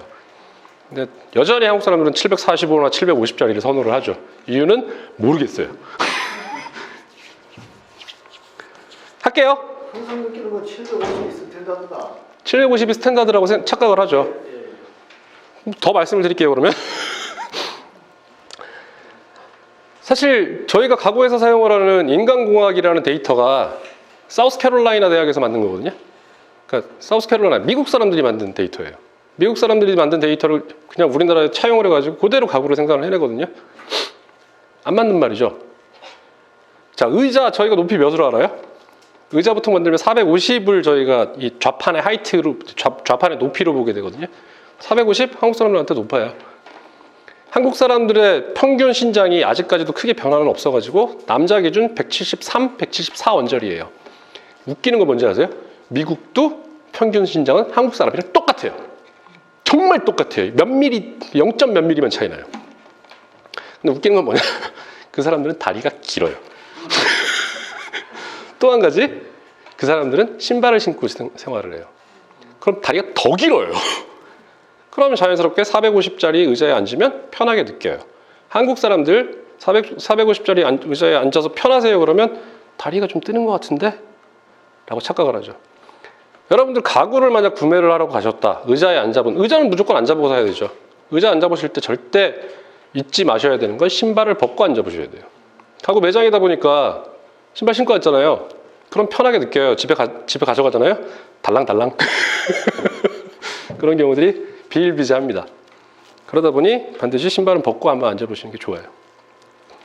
저도 제가 예전에 아무튼 그래요. 그래서 저희가 알고 있는 그 인간공학이라는 것도 아까 말씀드린 것처럼 미국 데이터다 보니까 이게 우리나라 사람들 실정에는 안 맞는 경우가 많아요. 아까 말씀드렸던 테이블 높이도 마찬가지고요. 의자 높이도 마찬가지고. 등받이 높이도 마찬가지고. 요추도 좀 한국 사람들이 요추가 더 길죠. 그 요추 바지가 좀 더 올라가야 돼요. 근데 우리나라 사람들은 그냥 쓰죠. 그냥 좋은가 보다 라고. 대표적인 게 또 그런 거죠. 사무용 가구 중에 제일 유명한 의자 중에 하나가 에어런 체어라는 게 있어요. 허먼 밀러에서 나오는 의자 있어요. 그 의자 저는 아무리 앉아봐도 안 편해요. 가장 인간공학적으로 만들었다는 의자거든요. 저는 정말 안 편해요. 제가 참 다행인 건 한국 사람 평균 신장이에요. 앉아보면 너무 불편해요. 차라리 시디즈 의자가 훨씬 편해요. 퍼시스 의자가. 왜? 한국 사람 베이스로 만들었으니까. 그런 차이들이 존재를 합니다. 그런 거 항상 염두를 하고 가구를 선택하시는데 도움이 되셨으면 좋겠어요. 넘어갈게요. 자, 미국 청교도 스타일로 이제 넘어갑니다. 1600년대, 1780년대. 자, 이제부터 디자인의 민주화가 일어납니다. 미국 청교도가 어떤 사람들이죠? 뭐 엄밀히 따지면 영국에서 쫓겨난 사람들이잖아요. 유럽에서 쫓겨난 사람들이에요. 유럽에서 쫓겨나다 보니까 미국으로 건너갔어요. 미국으로 건너갔더니 기반 시설이 있을까요? 없어요. 근데 재료는 넘쳐나요. 너무 좋은 나무가 많아. 오크, 월런, 메이플 막 넘쳐나죠? 넘쳐나는데 기반 시설이 없다 보니까 어떻게 돼요? 가구를 단순하게 만들기 시작해요. 또 하나, 계급이 없다 보니까 일반인들이 사용할 수 있는 가구들을 만들어내기 시작해요. 이게 청교도 스타일에서 저희가 핵심적으로 짚고 넘어가는 내용입니다. 자, 디자인 보시게 되면요. 아까 꼬불꼬불 화려했던 그런 디자인 요소들이 사라져 버렸어요. 이게 마치 어떤 의도적인, 물론 어떤 의도가 있을 수도 있겠지만 저희가 생각해 봐야 되는 건 사회상인 거예요. 사회상으로 놓고 봤을 때 일반인들이 사용할 수 있는 그런 가구들이 나오기 시작한다. 이거를 알아두시면 좋죠. 아이고. 자, 이 청교도 스타일 가구가 어떤 식으로 적용이 되느냐, 현대적으로 해석이 되면 어떻게 되느냐, 그냥 저희가 알고 있는 이제 현대적인 의자에 가까워지고 있어요. 많이 가까워졌어요. 장식적인 요소가 거의 없어져 버려요. 그리고 공통적인 특징 중에 하나가 이런 골풀줄기, 그러니까 데니시 코드라고 요즘 보통 얘기 많이 하죠. 그 노끈을 엮어가지고 막 만들기를 하는데 옛날에는 그냥 풀떼기를 엮어서 이런 좌방석을 만들었었어요. 아무튼 이런 요소들도 적용이 되고, 아까 막 다리 꼬불꼬불하고 이런 거 아무것도 없죠. 조각이 없어요. 조각이. 자, 빅토리아 시대를 저희가 딱 거론하면서 나오게 되는 거는 산업혁명이죠. 여기 다시 영국으로 넘어왔어요. 영국으로 넘어왔는데 산업혁명이 일어나면서 이제 돈만 있으면 모든 게 해결이 되는 그런 시대가 돼버렸죠. 그러면 서민들도 돈만 있으면 가구 살 수 있어요. 자, 그러면 가구를 요구하는 사람들이 많아졌어. 그럼 어떻게 되겠어요? 가구를 대량 생산하고 싶은 사람들이 많아지겠죠. 팔아먹어야 되니까. 나 돈 벌 거야. 돈을 벌겠다는 이제 욕심들이 생겨나기 시작하는 거예요.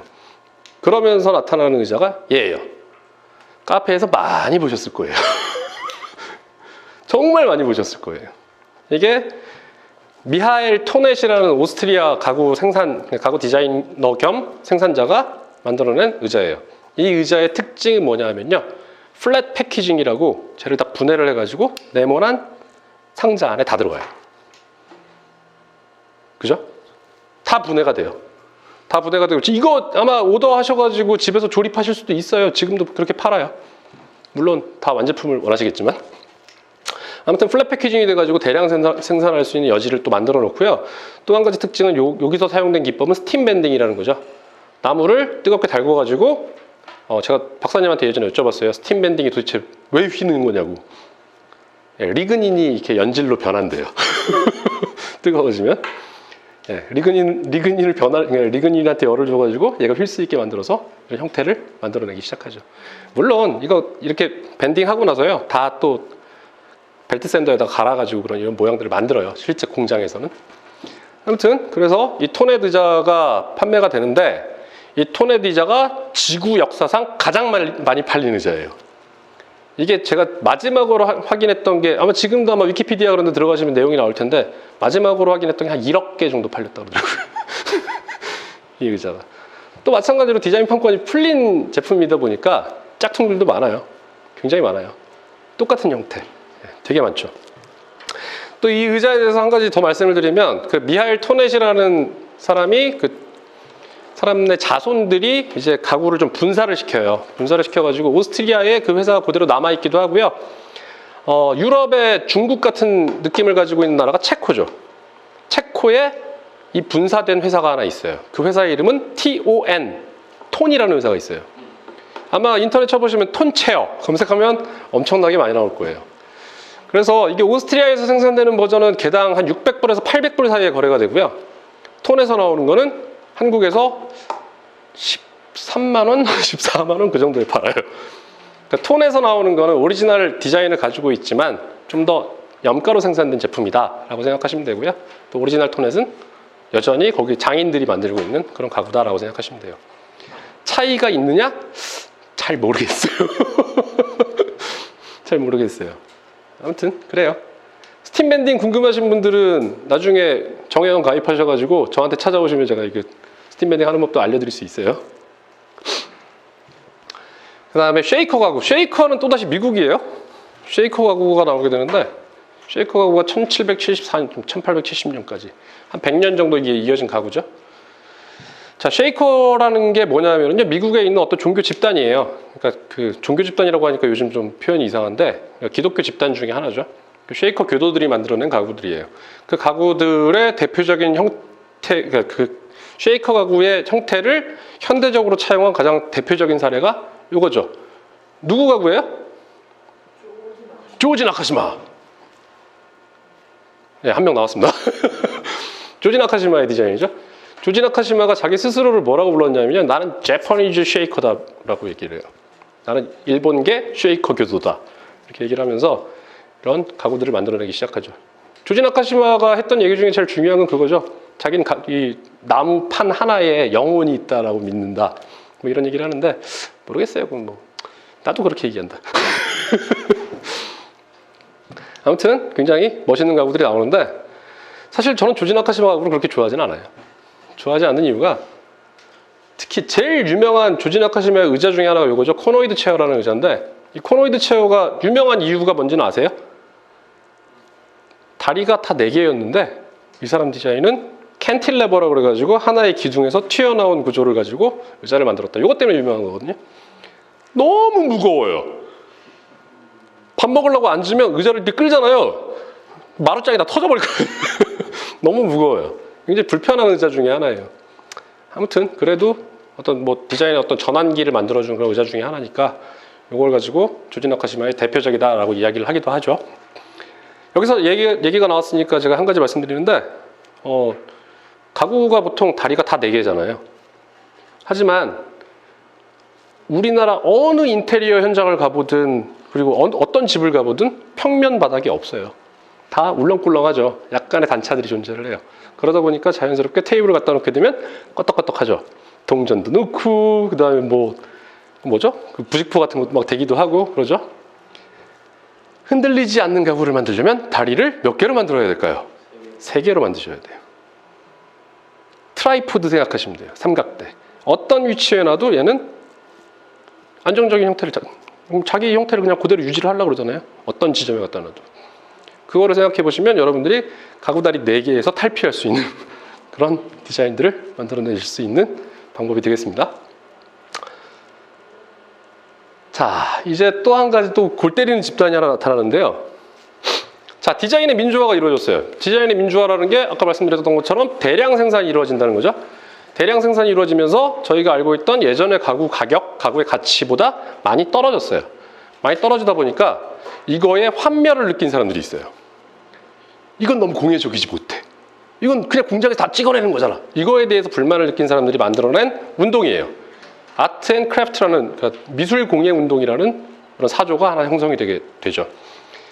이거를 이끌었던 사람이 윌리엄 모리스라는 사람이거든요. 이 윌리엄 모리스가 어떤 사람이냐면요, 편집증 환자 같은 사람이에요. 벽지를요 그려요. 벽지를 일일이 다 그려요.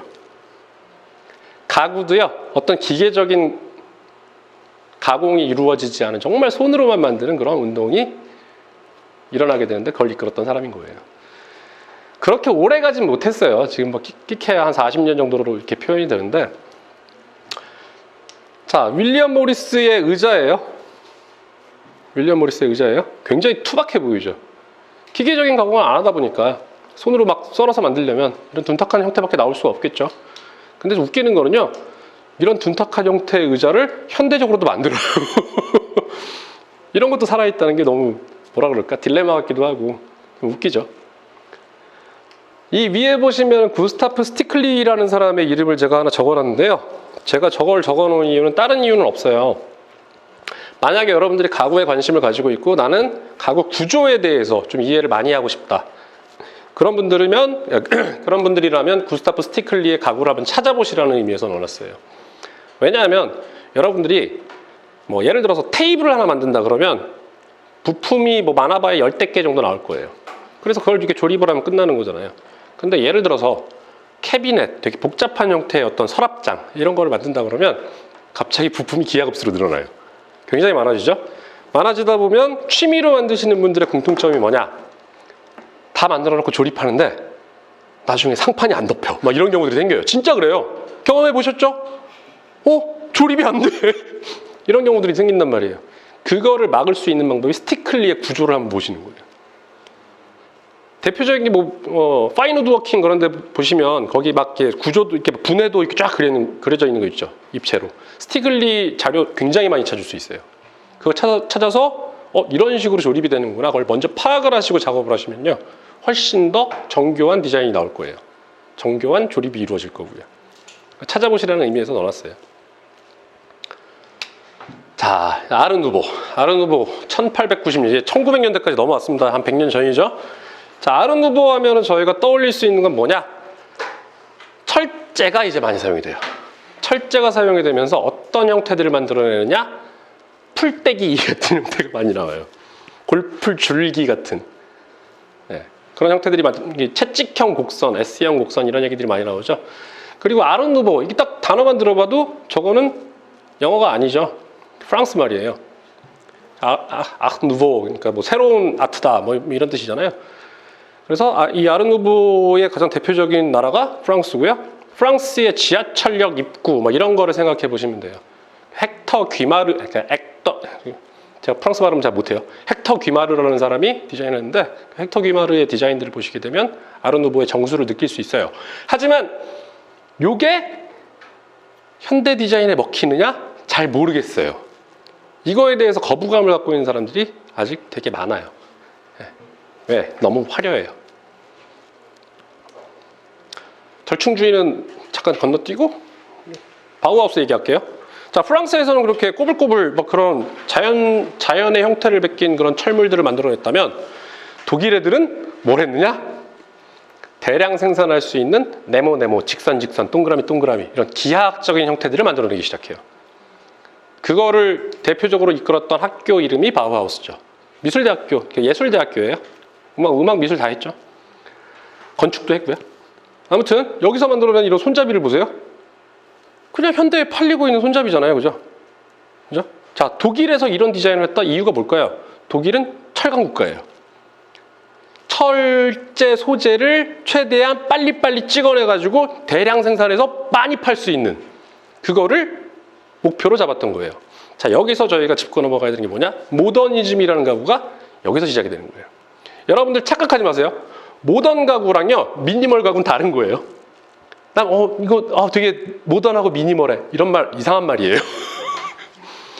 모더니즘이라는 말은요, 대량 생산이라는 말 한마디에 베이스를 얹고 있는 거예요. 모더니즘은 많이 만들 수 있는 가구예요. 많이, 빨리빨리. 미니멀한 가구는요, 형태가 단순한 걸 미니멀하다고 얘기하는 거예요. 여러분들 실수하시는 가장 대표적인 사례가 딱 미니멀한 형태를 보고 이거 되게 모던하네. 이건 아닌 거예요. 정확한 표현이 아닌 거예요. 그거 알아두시면 좋을 것 같고요. 자, 철제를 가구에 많이 끌어와서 사용하다 보니까 이런 가구들이 나오기 시작해요. 이거 아주 많이 보셨을 거예요. 광고에도 아주 많이 나오죠. 잘 나오는 의자예요. 자, 이게 미스 반더 로헤라는 이 바우하우스에서 학장을 지냈던 건축가가 만든 그런 의자거든요. 이게 스페인에서 있었던 그 만국 박람회 때 바르셀로나 관에 들어갔던 의자예요. 그 바르셀로나 관을 미스 반더 로헤가 디자인을 했거든요. 디자인하면서 거기다가 저 의자를 갖다 놨는데 그 바르셀로나 관에 들어가다 보니까 얘를 이름을 뭐라고 지었냐? 바르셀로나 체어라고 지었어요. 근데 이 의자의 특징이 철제를 이렇게 용접을 한 거예요. 그러니까 판 형태의 철제를 이렇게 구부려 가지고 용접을 한 건데 지금도 엄청나게 많이 팔려요. 가격은 더럽게 비싸요. 더럽게 비싸는데 제가 요거 보면서 항상 여러분들한테 제가 드리는 정보가 뭐냐면요. 아, 또 이름 갑자기 또 생각 안 난다. 의자라는 책이 있어요. 의자. 제목이 의자예요.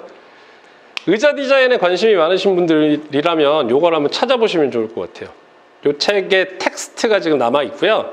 실제로 책은 절판됐어요. 한국어판이. 미국판은 아직도 팔아요. 하는데 무슨 캘리포니아 UCLA인지 UC 샌디에고인지 거기 교수로 계신 어떤 아줌마가 쓴 책이거든요. 그 아줌마 이름이 지금 생각이 안 나네요. 아줌마 교수예요. 아무튼 그분이 의자에 대해서 되게 여러 가지 시각으로 의자에 대한 내용들을 설명을 해놓은 책인데 그 책에서 욕먹는 의자 중에 하나예요. 왜냐하면 그 책에서 저희가 한 가지 짚고 넘어갈 수 있는 게 의자라는 것 중에 의자 때문에 사람 몸이 망가진다 이런 얘기를 많이 거기다 써놓거든요. 절대로 앉아서는 안 되는 자세가 C커브예요. 여러분들이 등받이에 무언가를 기댔을 때 이렇게 돼버린다는 거죠. 그러니까 흔히 말하는 그 forward posture라고 그래가지고 이렇게 그 거북목 있잖아요. 거북목을 만들어낼 수 있는 가능성을 가지고 있는 의자인 거예요. 여러분들이 절대로 그래서 쓰지 마셔야 되는 유모차도 있죠. 거기서 또 지적하는 게 애들 그 캔버스로 되어 있는 게 접이식 유모차 있잖아요. 그거 절대 쓰지 말라 그래요. 아기 때부터 몸을 이렇게 구부러지게 만든다는 거죠. 그러려면 저희가 정상적인 자세를 갖기 위해서 앉아야 되는 의자는 무엇이냐? 등받이가 평판이라 해야 된대요. 등받이가 평판인 게 오히려 낫고 아니면 더 제껴질 수 있게 만들어주는 게 훨씬 더 좋다는 거죠. 그리고 요추를 잘 받쳐줘야 돼요. 경추를 잘 받자 아무 소용이 없다는 거죠. 아시겠죠? 그래서 가급적이면 의자를 내가 디자인을 한다 그랬을 때 여러 가지 정보들을 좀 수집을 하셔가지고 디자인에 좀 적용을 하시는 게 좋지 않나라고 생각을 합니다. 또 뭐가 있을까? 의자 얘기 나오면서 한 가지 더 말씀드리면 어떤 좌판이 좋은 좌판이냐? 좌판 앉는 그 뭐라 그래야 돼? 의자 바지 좌판. 그 좌판은 어떤 좌판이 좋은 좌판이냐라고 저희가 질문을 받았을 때 가장 좋은 좌판은 곡면형 좌판이라고 그래요. 이 곡면이 아니고요. 요 곡면이에요. 잘 생각해 보세요. 허리 디스크 있는 분들 병원에 가서 치료받을 때 그 동그란 그 짐볼이라고 그러나요? 짐볼. 그 짐볼에 앉아가지고 허리 펴는 연습을 하잖아요. 그걸 생각해 보시면 돼요. 사람이 직립을 하면서 허리에 기립근을 세울 수 있는 여건을 만들어주는 의자가 좋다는 거죠. 그러기 위해서 가장 기본적으로 이루어져야 되는 건 좌판은 볼록해야 된다는 거예요. 온폭한 게 아니라. 온폭하게 되면 무슨 현상이 벌어질까요? 사람이 한쪽으로 몸을 기울이게 돼요. 그러면서 여러분들 잘 알고 있는 척추 측만증이 일어날 수 있는 가능성도 생기는 거죠. 여러 가지 요소들을 생각을 했을 때 저희가 되게 조심해야 되는 의자 디자인을 하면서 신경을 좀 많이 써야 되는 부분 중에 하나가 그거예요. 그럼에도 불구하고 사람들은 전부 이런 의자에 앉죠. 정보가 있어도 뭐 모르겠어요. 왜 그러는지. 또 하나, 저희가 리클라이너로 굉장히 유명한 회사가 하나 있죠. 레이지보이라는 회사 혹시 들어보셨어요? 레이지보이 광고하는 거 보시게 되면요. 미국 척추교정학회에서 인정받은 의자라고 이렇게 광고를 해요. 자, 레이지보이가 미국 척추교정학회의 메인 스폰서예요. 레이지보이가 사람 허리 망치기로 제일 유명한 의자예요. 미국 영화 보시면은 그 막 칩 먹고 맥주 마시면서 이렇게 늘어져 앉아가지고 텔레비전 보잖아요. 그렇게 돼요. 자, 그런 여러 가지 내용들을 생각을 하셔가지고 의자 디자인을 하시는 게 좋습니다. 의자는 그만큼 어려워요. 굉장히 어려워요. 자, 이제 바우하우스에서 되게 기억에 남을 만한 얘기가 이런 거죠. 그러니까 미스 반더로에가 했던 얘기인데 less is more 많이 들어보셨죠? 적은 게 많은 것이다. 근데 물론 이게 세월이 흘러가면서 less is more로 바뀌기도 해요. 그러니까 적은 게 지루한 것이다. 뭐 이런 식으로 표현들이 좀 바뀌기도 하는데 어쨌거나 이 당시에 나왔던 이 less is more의 이유가 무엇이냐? 대량 생산이 목표였다는 거 기억을 해두시면 돼요. 자, 대량 생산을 하다 보니까 자연스럽게 디자인은 아주 간결해지는 거예요. 자, 여기서 르꼬르비제의 의자가 나와요. 르꼬르비제도 마찬가지로 바우하우스에서 활동했던 사람이고 스위스 건축가죠. 재미있는 거는요, 스위스 프랑, 그 스위스 돈 단위가 프랑이잖아요. 스위스 프랑에 르꼬르비제의 얼굴이 박혀 있어요. 우리나라 사람들은 디자이너나 건축가 이런 사람 별로 대우 안 해준단 말이에요. 스위스는 거기다가 얼굴, 돈에다가도 얼굴 넣어줘요. 핀란드도 그래요. 핀란드의 알바 알토라는 굉장히 유명한 디자이너가 있거든요. 그 사람도 지폐에 얼굴이 있어요. 아무튼 이 르꼬르비제의 의자가 나오는데 이 사람 누구죠? 스티브 잡스죠. 스티브 잡스가 가장 사랑한 의자가 이 르꼬르비제의 LC1인가? LC1일 거예요, 이게. LC1이라는 의자예요. 르꼬르비제 1. LC1 의자, 그 르꼬르비제가 만든 지금 의자에 앉아 있는데 사실은 이 의자가 세상에서 가장 불편한 의자 중에 하나예요. 왜? 요추는커녕 여기 뭐 등받이 언저리 받칠까 말까 막 그런 거예요. 허리를 전혀 받쳐주지 못해요. 네모로만 디자인하다 보니까 굉장히 불편하거든요. 제 생각에는 스티브 잡스가 일찍 죽은 게 저 의자를 너무 좋아해서 그런 거 아닐까. 그럴 수도 있어요. 그거 모를 일이에요. 뭐 그럴 수도 있죠. 아무튼 근데 이 의자 지금도 여전히 굉장히 고가에 팔리고 있는 의자들이에요. 뭐 구경하시려면 논현동 가시면 많이 보여요. 아무튼 여기 또 이런 얘기 나오죠. 뭐 독창적인 인체 비례, 다빈치의 황금비, 저 다 거짓말이에요. 다 만들어낼 수 있는 표현들이죠. 자, 이런 바우하우스의 디자인들이 현대에는 어떻게 해석이 돼서 사용이 되고 있느냐? 해석하고자 시구가 뭐 있어요? 바우하우스 해석하고자 시구가 없어요. 다 직선, 다 기하학적인 모양, 철제 적극적인 활용, 이런 식으로 이해를 하시면 돼요. 빨리빨리 많이 만들 수 있겠죠. 그죠? 아르데코는 단순하게 생각하시면요, 아르누보에서 채찍 모양으로 막 금속을 화려하게 만들었다면 그걸 조금 정리를 해놨다라고 생각하시면 돼요.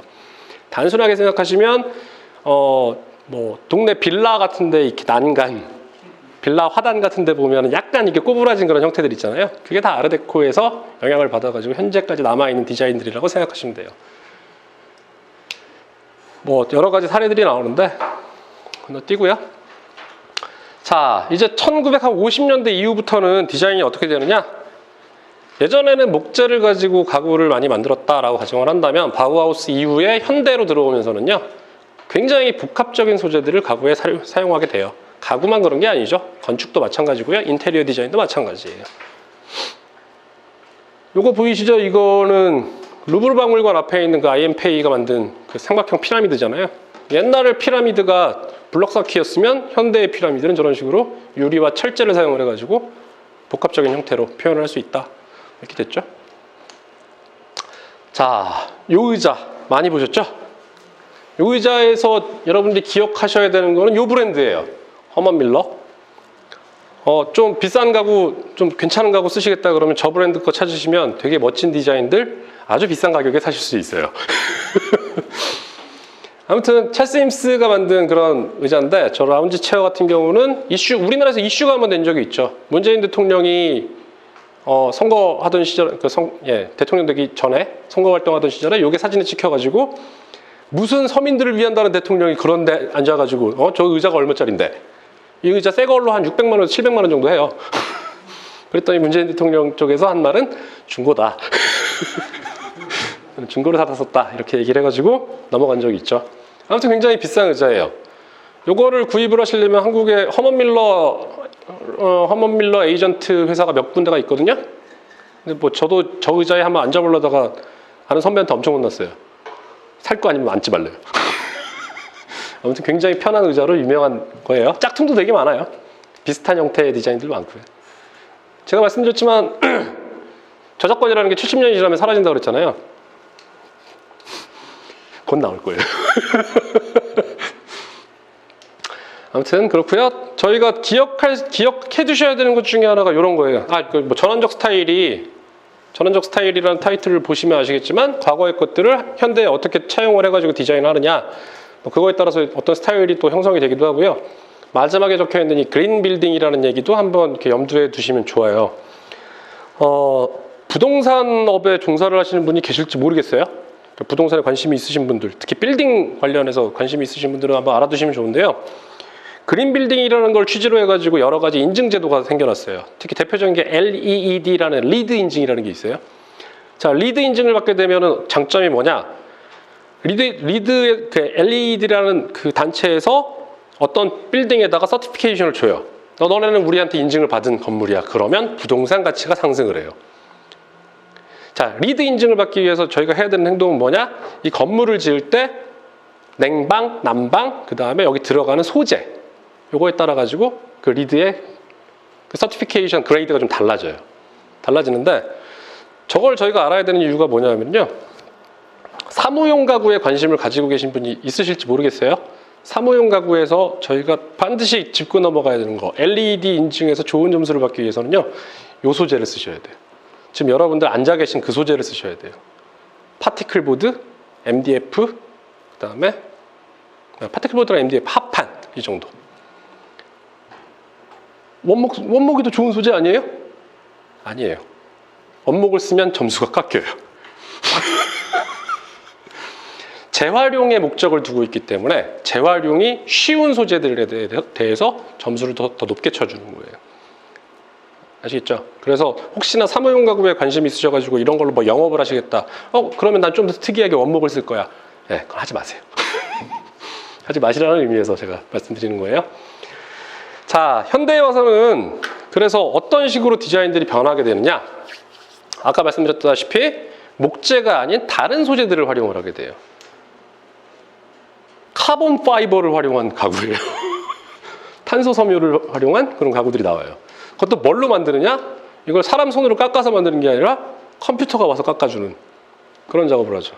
이게 요리스 라르만이라고 1979년생이니까 지금 40대 초반인 디자이너가 만든 거거든요. 네덜란드 친구가 만든 건데 기괴하죠. 기존에 없던 형태인 것 같기도 해요. 아무튼 새로운 소재를 활용해서 새로운 기법을 가지고 제작을 하는 경우가 생기고요. 이 친구가 지금 가장 핫한 디자이너예요. 제임스 아이온, 그러니까 하이메 아이온이라는 스페인 친구인데, 이 친구도 되게 젊어요. 지금 한 30대 후반, 40대 초반 됐을 거예요. 이 친구는 뭘로 가구를 만드느냐? 도자기로 만들어요. 스페인이 도자기 되게 잘 만드는 나라예요. 자기네 삼촌인가가 이 도예 공방을 했대요. 그 영향을 받아서인지 어쨌거나 이런 도자기를 가지고 가구를 만드는 희한한 그런 현상도 벌어지고 있어요. 되게 인기 많아요. 엄청 많아요. 자, 저런 식으로 이제까지 뭐라 그럴까, 그래도 생산과 어떻게 뭐 따져보면 연관이 닿는 그런 가구들에 대해서 설명을 드렸고요. 현대에 와서는 1970년 이후부터 현대에 이르기까지 예술 가구라는 영역이 갑자기 뿅 하고 나와요. 잘 생각하셔야 돼요. 이거 되게 웃긴 개념이에요. 예술가들, 아티스트들은요, 사회 부적응자 같은 느낌이 좀 있어요. 그러니까 세상이 어떤 패턴을 가지고 쭉 움직이게 되면 그 패턴에서 다른 짓을 하려는 그런 속성들이 생긴단 말이에요. 자, 단순하게 생각해 보세요. 그러면 현대에 와가지고 가구들이 되게 모던화되면서, 그러니까 모던이라는 개념이 뭐라고 그랬죠? 대량 생산을 취지로 갖는다 그랬잖아요. 대량 생산 돼가지고 다 똑같은 가구를 쓰니까 이거 아닌 것 같아. 난 좀 새로운 거 하고 싶어. 여기서 좀 벗어나고 싶어. 이런 짓들을 하는 게 아티스트예요. 그 아티스트들이 무슨 짓을 하느냐? 가구를 가지고 furniture as art, 예술로서의 가구들을 만들어내기 시작해요. 현실에서 약간 도피하는 거예요. 자, 요거는요, 뭐라 그럴까? 게리 녹스 베넷이라는 어떤 영감님이 만든 예술 가구예요. 자, 의자죠? 의자를 반으로 잘라버렸네? 의자를 반으로 잘라가지고 벽에다 붙여놨어요. 그리고 라이팅을 때렸어. 하나의 가구처럼 보여. 앉을 수 있을까요? 못 앉아요. 자, 여기서 저희가 짚고 넘어가야 되는 거, 디자인에서 제일 중요한 요소가 세 가지가 있어요. 폼, 펑션, 컬러. 이 세 가지가 있어요. 그러니까 형태, 기능, 그리고 컬러. 이렇게 세 가지를 저희가 보통 디자인에서 제일 중요한 요소라고 이야기를 하는데, 형태는 있어요. 폼은 있어요. 컬러도 있어요. 기능이 없어요. 디자인에서 기능을 확 빼버리니까 이게 아트가 돼버렸네. 이런 짓들을 하게 돼요. 자, 이거 뭐죠? 아까 저희 봤던 그 가구예요. 토네 체어예요. 토네 체어를 확 잘랐어요. 확 잘라가지고 캔버스에 붙여놨어요. 그 다음에 라이팅을 때려가지고 그 라이팅에 따라서 실루엣들을 그림으로 그렸어요. 의자의 형태는 있어요. 컬러도 있어요. 펑션이 없어요. 그랬더니 가구가 예술이 돼버렸어요. 되게 인기 많은 작가예요. 하지만 펑션을 계속 유지를 하는 그런 케이스도 있어요. 자, 요거는 지금 보시게 되면 사실 가구로 보이지는 않아요. 그죠? 하나의 조형물 같죠? 조형물 같고 뭐 컬러도 있고 의자로 앉을 수도 있네.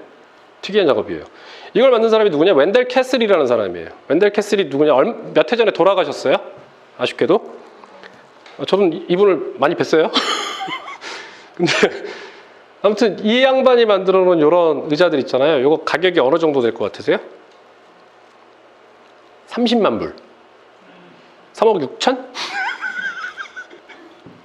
3억 6천. 웬델 캐슬은요, 로체스터 인스티튜트 오브 테크놀로지라고 RIT라는 학교에서 명예교수로 재직을 하셨었거든요.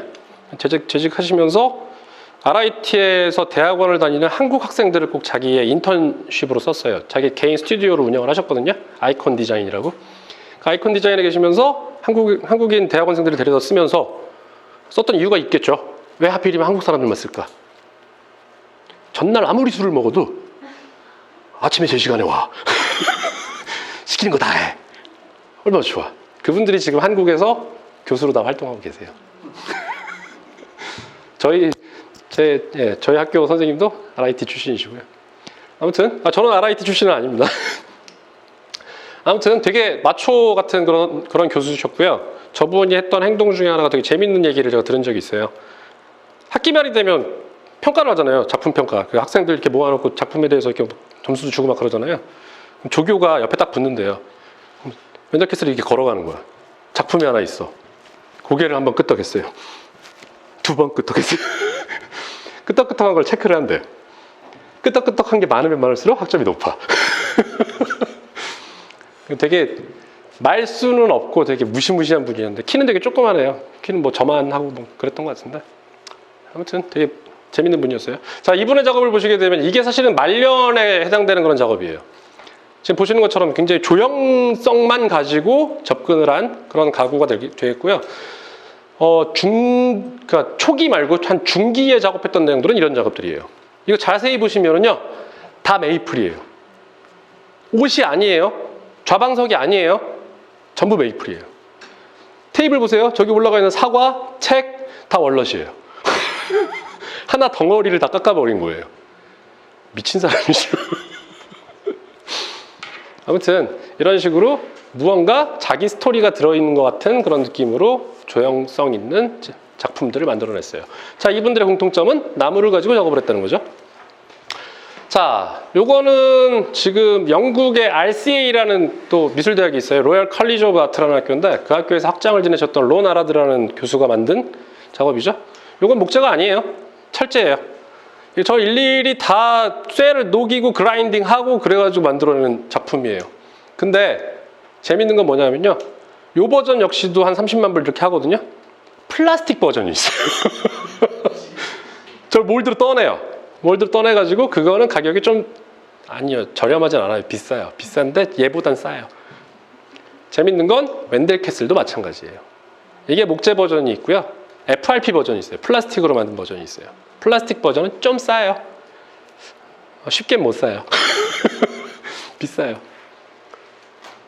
아무튼 로나라드가 또 이런 철제를 가지고 작업을 하고요. 마크 뉴슨 같은 경우는 여기 보시게 되면 이런 철제 플레이트들을 다 일일이 못질을 해가지고 저런 어떤 조형물 같은 형태의 의자를 만들어내죠. 벤치를 만들어내죠. 이게 로키드 체어라는 의자인데 저는 별로 좋아하는 디자인은 아니에요. 자, 여기서 갑자기 골 때리는 애가 한 명 나오네요. 마르텐 바스라는 네덜란드 디자이너예요. 의자가 있어요. 언제 의자죠? 저희 봤잖아요. 로코코 스타일의 의자예요. 로코코 스타일의 의자를 불질러 버렸어요. 불을 질러가지고 남은 잔재를 어떻게 했어요? 에폭시로 굳혔어요. 예술가고요. 앉을 수 있을까요? 못 앉아요. 어떻게 앉아? 못 앉잖아요. 근데 가구를 내가 했던 행동들을 그대로 고스란히 그 자리에 모아놨다라는 이유로 이게 하나의 예술이 돼버리는 거예요. 골 때리죠. 이 양반에 대해서 얽힌 일화가 있어요. 저랑 대학 동기인 여자애가 이 마르텐 바스의 인턴십으로 있었어요. 인턴십으로 있었는데 1년에 꼭 몇 번씩 그랜드 피아노를 태워달라는 주문을 받는데요. 그랜드 피아노를 홀라당 태워가지고 그걸 에폭시로 굳혀달라고.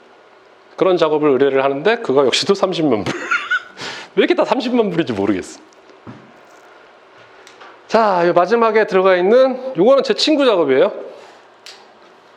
제임스 맥랩이라는 친구가 이 친구 아니에요. 이 사람 구경하고 있는 사람이에요. 제 친구라고 하기엔 나이가 좀 많아 보이죠. 제임스 맥랩 같은 경우는 이런 작업을 해요. 요거 목재로 작업하는 거예요. 목재로 일일이 밴드소로 빌딩의 형상을 만들어 가지고 그걸 쫙 이어붙여요. 제목은 시티 휠이에요. 그러니까 시티의 형상을 가지고 있는 바퀴다. 시티 휠을 만들어서 작업을 하는데 이 친구가 1년에 이런 작업을 한 15개, 뭐 적으면 한 11개, 12개 정도 만들어요. 만들어서 마이애미 바젤 페어라는 데가 있거든요. 그러니까 세계에서 그 현직 작가들이 페어를 하는 경우에 페어를 하는 것 중에 제일 유명한 데가 마이애미하고 스위스 바젤, 거기서 열리는 페어거든요. 이 친구는 마이애미 페어에 이걸 가지고 나가요. 가지고 나가면 첫날 다 팔려요. 첫날 다 팔려요. 그러면 1년 농사 끝난 거야. 이 친구에 대해서 얽힌 일화가 있는데 저랑 같이 대학원을 다녔거든요. 같이 대학원 다닐 때 이 친구가 처음에는 이 친구 집이 원래 뉴저지 출신이에요. 뉴저지 출신이고 저는 제가 다녔던 학교는 펜실베니아에 있었거든요. 그렇게 멀진 않아요. 한 7시간? 아무튼 이 친구가 처음에 학교를 왔는데 그랜드 체로키를 끌고 온 거예요. 지프에서 제일 큰 거 있잖아요. 그걸 딱 끌고 왔길래 돈 좀 있나 보네? 이런 생각을 했어요. 근데 졸업할 때쯤 되니까 그랜드 체로키를 팔더라고요. 팔고 투싼을 샀어요. 현대차. 투싼을 사고 나머지 차익이 발생했을 거 아니에요. 그걸로 이걸 만든 거예요. 만들어서 슈퍼스타가 돼버렸어요. 요즘은 뭐 타고 다니는지 모르겠어요. 안 물어봤어요. 아무튼 그래서 지금은 필라델피아에 집도 사고요. 작업만 해가지고 잘 살아요. 부러워요. 근데 웃기는 건요, 여기 지금 들어간 나무 있잖아요. 이거 나무가 다 기렛밭이에요. 기렛밭이가 뭔지 아시죠? 작업하다 남은 거랑 나무 조각들, 그것만 다 모아가지고 뭐 이런 작업들을 하는 거예요. 근데 여기 들어가 있는 기렛밭이 제가 보기엔 한 10분의 1 정도는 제 거예요. 저도 소유권이 좀 있지 않나라고 생각은 좀 들고 그렇습니다. 아무튼 이런 식으로 아까 설명드린 것처럼 가구 디자인이라는 게 처음에는 정말 고위층들을 위해 가지고 윗사람들을 위한 그런 문화였다가 그게 점점 트리클다운 효과가 생기는 거예요. 점점 낙수 효과가 생겨가지고 서민들이 사용하게 되기까지가 대략 한 2000년 정도가 필요했던 거예요. 자, 2000년 정도 지나면서 저희가 사이사이에 계속 발생하는 어떤 변화들은 기존의 것에 대해서 약간 좀 비틀어진 시각들, 그런 게 나오면서 새로운 사료들이 또 형성이 되기 시작하는 거죠. 자, 현대 시대에 와서는 저희가 고민해 봐야 되는 거, 내가 과거의 것을 가지고 비틀어서 새로운 걸 만들 것인지 아니면 완벽하게 새로운 걸 만들 것인지에 대해서 고민을 해보셔야 된다는 건데, 중요한 건 완벽하게 새로운 거라는 건 현실적으로 거의 불가능하다라는 거를 인식을 하셔야 된다는 거예요. 그것 때문에 저희가 가구 디자인사를 공부를 하는 거예요. 굉장히 다양한 자료를 저희가 취합을 해서 여기서 맞는 요소들을 계속 찾아내려고 노력을 하는 게, 그게 사실 따지고 보면 디자인 공부인 거예요. 그래서 디자인에 관심이 있으신 분들은 제일 좋은 건 전시회 많이 다니시고요. 그다음에 디자인 관련 자료들 많이 찾아보시고요. 그러면서 여러분들의 것이 새롭게 조합돼서 나올 수 있는 가능성이 생길 거라고 생각해요. 아무튼 뭐 제가 드릴 수 있는 얘기는 한 이 정도까지인 것 같아요. 질문 있으시면 질문하십시오. 네. 가구 디자인 하신다고 했잖아요. 저는 아무거나 다 합니다. 어쨌든 일반 사람들이 보기에는 이케아가 너무 좋잖아요. 어떤 건 좋고 어떤 건 나쁘죠. 일반 사람들이 보기에는 우리나라 보면 요즘 이케아 되게 많이 사잖아요. 저도 이제 그냥 취먹을 하는 입장에는 솔직히 저도 취먹을 하지만 이케아 가서 가구 사지 딴 데 가서 가구 잘 안 사거든요. 어떻게 생각하세요? 이케아 가구? 이케아 가구에 대해서 뭐라고? 그냥 느낌이나 감상. 어떻게 생각하느냐라는 거잖아요. 예. 이케아 가구의 디자인의 원리를 생각을 해보면 이케아가 스웨덴 브랜드잖아요. 제가 아까 말씀드렸던 미드 센추리 모던에서 파생된 그런 브랜드라고 생각할 수 있어요. 이케아라는 브랜드가 IKEA라는 이름을 가지고 있잖아요. 그게 이름 뜻이 뭐냐면 잉그바르 캄프라드라는 사람이 이케아 회장이에요. IK예요. EA는 잉그바르 캄프라드의 고향의 약자예요.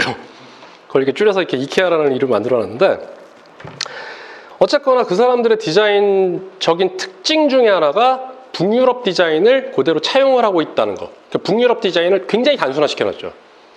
그러다 보니까 지금 세대에 너무 잘 먹히는 거예요. 아까 설명드렸던 왜 북유럽 디자인이 왜 유행을 하게 됐는지 저작권이랑 관련이 또 있다고 말씀드렸죠. 여러 가지 요소들이 맞아떨어지는 타이밍에 이케아가 지금 세계적으로 퍼져나갔기 때문에 사람들이 아, 이게 좋은 디자인인가 보다 라고 판단을 하고 구입을 하는 거죠. 하지만 단점은 분명히 있어요. 내구성이 있어요. 그리고 우리나라 실정에 안 맞는 부분도 있어요. 이거는 이케아를 사람들이 쓰다 보면 확실히 깨닫게 되는 건데, 한국 사람들은요 가구를 내구재로 생각하는 특징이 있어요. 신혼 때 가구 사셔가지고 지금까지 쓰시는 분 굉장히 많으실 거예요. 안 그러신가요? 제가 지금 결혼한 지 15년 정도 됐거든요. 15년 전에 산 가구가 몇 개 남아있어요, 집에. 잘 안 바꿔요, 한국 사람들. 잘 안 바꾸는데 이케아의 가격이면 바꿀만 하다라고 생각을 하면서 구입을 하죠. 2, 3년 지나면 터져버려. 이런 문제가 생겨요.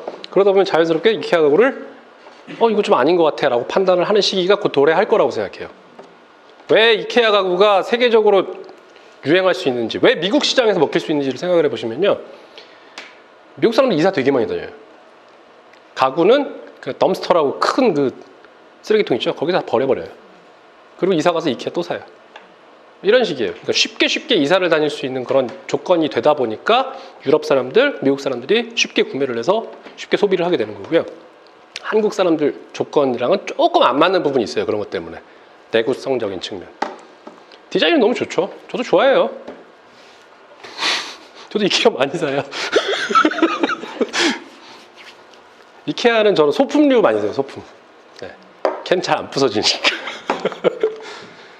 뭐 비근한 경험으로 제가 말씀을 드리면, 제 이케아가 한국에 들어오기 전에 홍콩에서 이케아를 사서 한국에 가져오는 분들이 되게 많았어요. 되게 많아가지고 간혹 가다가 제 주변에 있는 사람들이 야, 너 가구 하니까 이거 와서 조립 좀 해줘. 나 이거 도저히 못해 먹겠다. 이런 경우가 있어요. 가서 해줘요. 근데 다음날 전화 와요. 야, 이불을 넣어놨는데 이불장 문이 갈라졌다. 이런 경우들이 생긴단 말이에요. 그러니까 이거를 경험을 하다 보면 사람들이 경험치가 쌓이면서 아, 이게 어떤 게 좋은 거구나, 어떤 게 나쁜 거구나, 이걸 깨닫게 될 거라고 생각해요. 다른 질문 또 있을까요? 답이 되셨나요? 네네, 감사합니다. 네, 뒤에 분. 추상적인 질문인데요. 네. 아까 디자인 얘기하시면서 30만 불만 이렇게 계속 디자인과 가격 이게 대해서 저는 이제 딴딴한 얘기 같아서 정리를 해주시면. 그런 게 있는 것 같아요. 그러니까 모르겠어요. 뭐 저도 뭐 다른 나라에 오래 살아본 건데 저는 미국만 그래도 좀 살아봤으니까 그 미국의 조건에 대해서 이렇게 말씀을 드려보면요, 우리나라 사람들보다 노동에 대한 가치를 많이 인정을 해줘요. 그러니까 보시면 아까 30만 불이 들어간다 뭐 그런 가구들 있잖아요. 따지고 보면 엄청난 노동력이 소모가 된 그런 작업들이에요. 그러다 보니까 자연스럽게 이렇게 코스트도 올라가고, 또 한 가지가 그걸 만든 사람들이 이미 네임 밸류를 그 전에 한참 쌓아놨기 때문에 그 네임 밸류 값도 플러스가 된다고 생각을 해요. 그러다 보니까 가격대가 그 정도로 형성이 되는 게 아닐까라고 생각이 들고요. 되게 안타까운 현상 중에 하나가 조선조 가구, 조선조 목가구를 지금 재현하시는 한국 분들 있잖아요. 뭐 대표적인 사례가 뭐 화각장 뭐 이런 거 있잖아요. 그런 가구들 같은 경우는 정말 저희가 상상을 못할 정도로 또 노동력이 많이 들어가는 거거든요. 근데 한국 사람들은 그거에 대해서 가치를 그렇게 높게 안 잡아주는 것 같아요.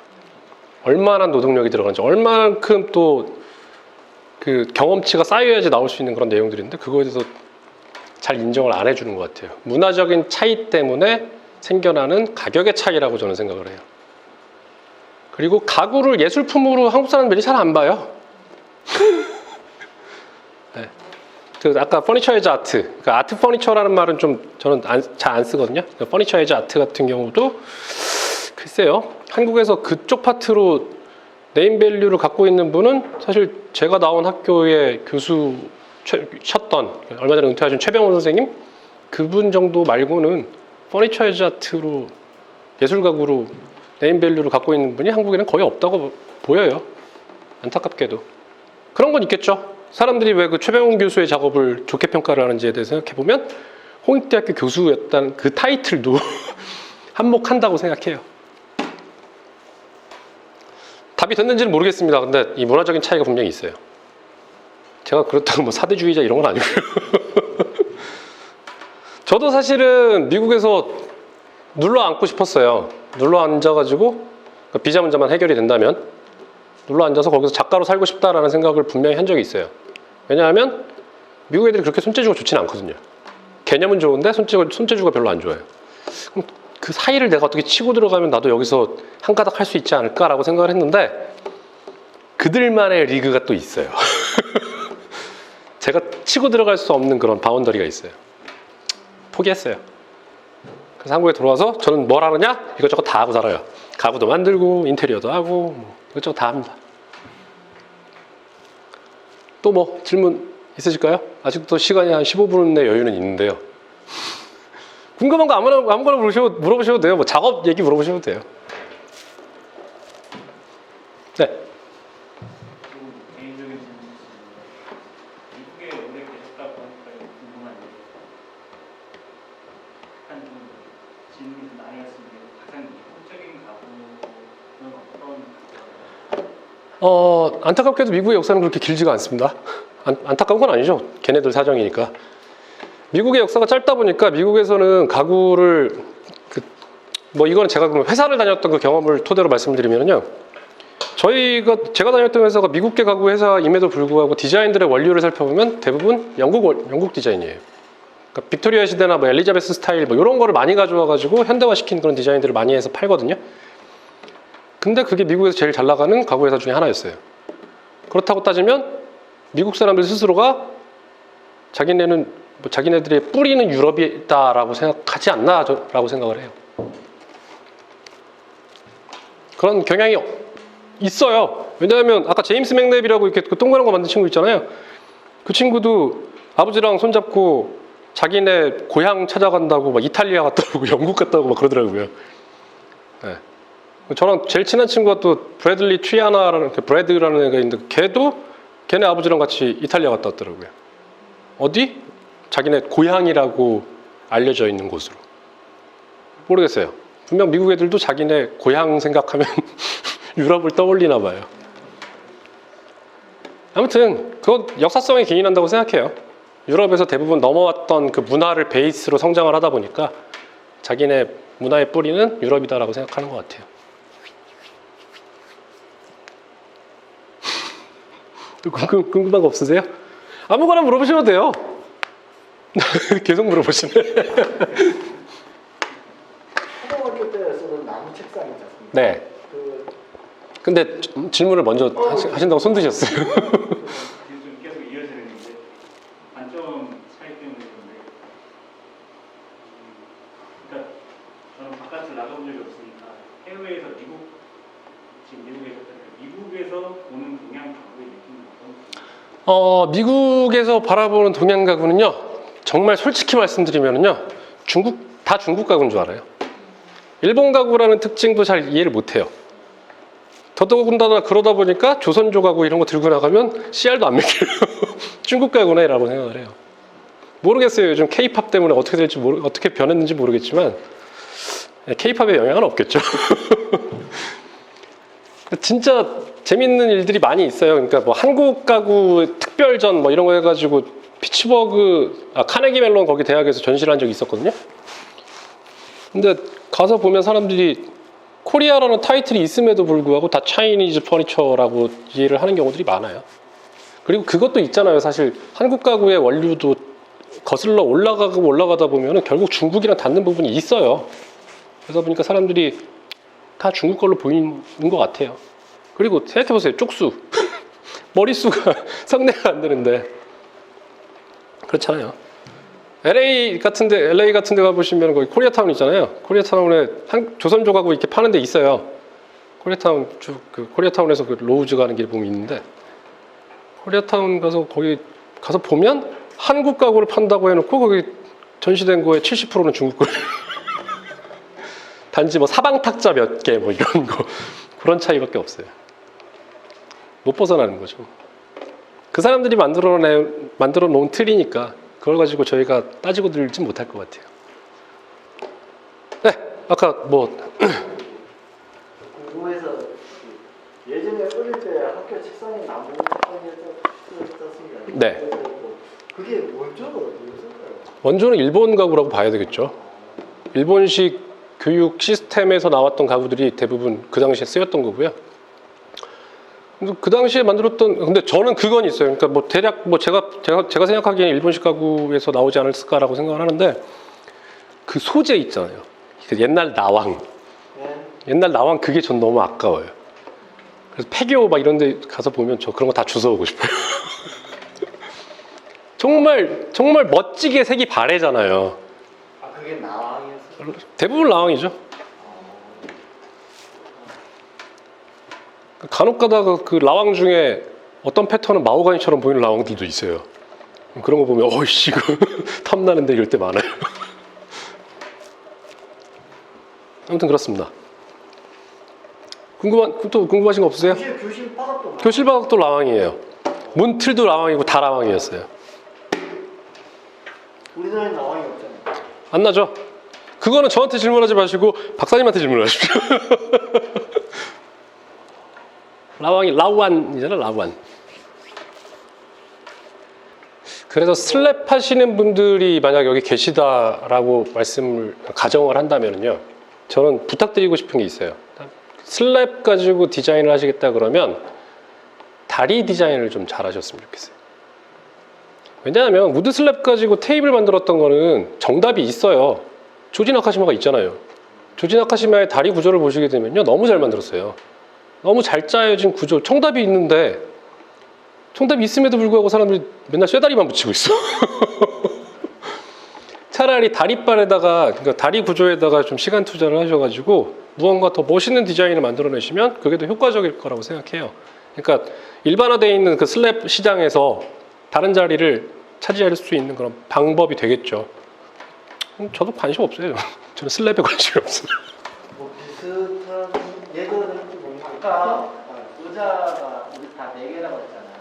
근데 제가 생각하기에 어떻게든 삼각 구조가 훨씬 더 안정적인데 왜 의자를 맨날 의자를 왜 삼각다리를 그러니까 테이블 같은 경우에는 삼각다리, 그러니까 다리를 3개만 만들면 굉장히 뭐, 예, 껐덕거리지도 않고 좋겠죠.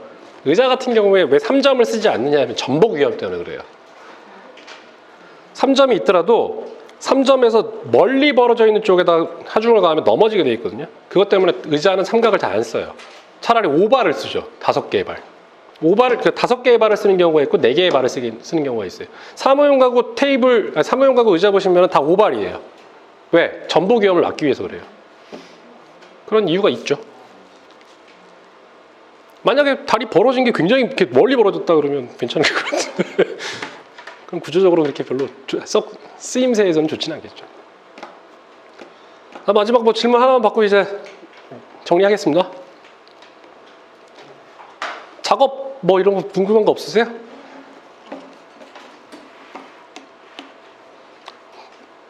자, 궁금한 거 이제 없으신 것 같으니까 오늘 이야기는 제가 이거 끝내기 전에 제가 한 말씀만 드리면요, 아까도 말씀드린 것처럼 저희가 가구 디자인을 공부를 하는 이유는 무언가 새로운 디자인을 끄집어내기 위해서 공부를 하는 거예요. 근데 그 새로운 걸 끄집어내기 위해서 저희가 해야 되는 행동, 말씀드렸죠? 전시회 많이 다니시고 자료조사 많이 해보시라고요. 그러시면 확실히 남들과 차별화될 수 있는, 혹은 나는 가구 디자인을 이해를 하고 디자인을 했다라는 그런 스토리라인이 형성이 될 수 있는 가구 디자인들을 하실 수 있을 거라고 생각을 해요. 그것만 잘 기억해 주시면 좋겠습니다. 감사합니다.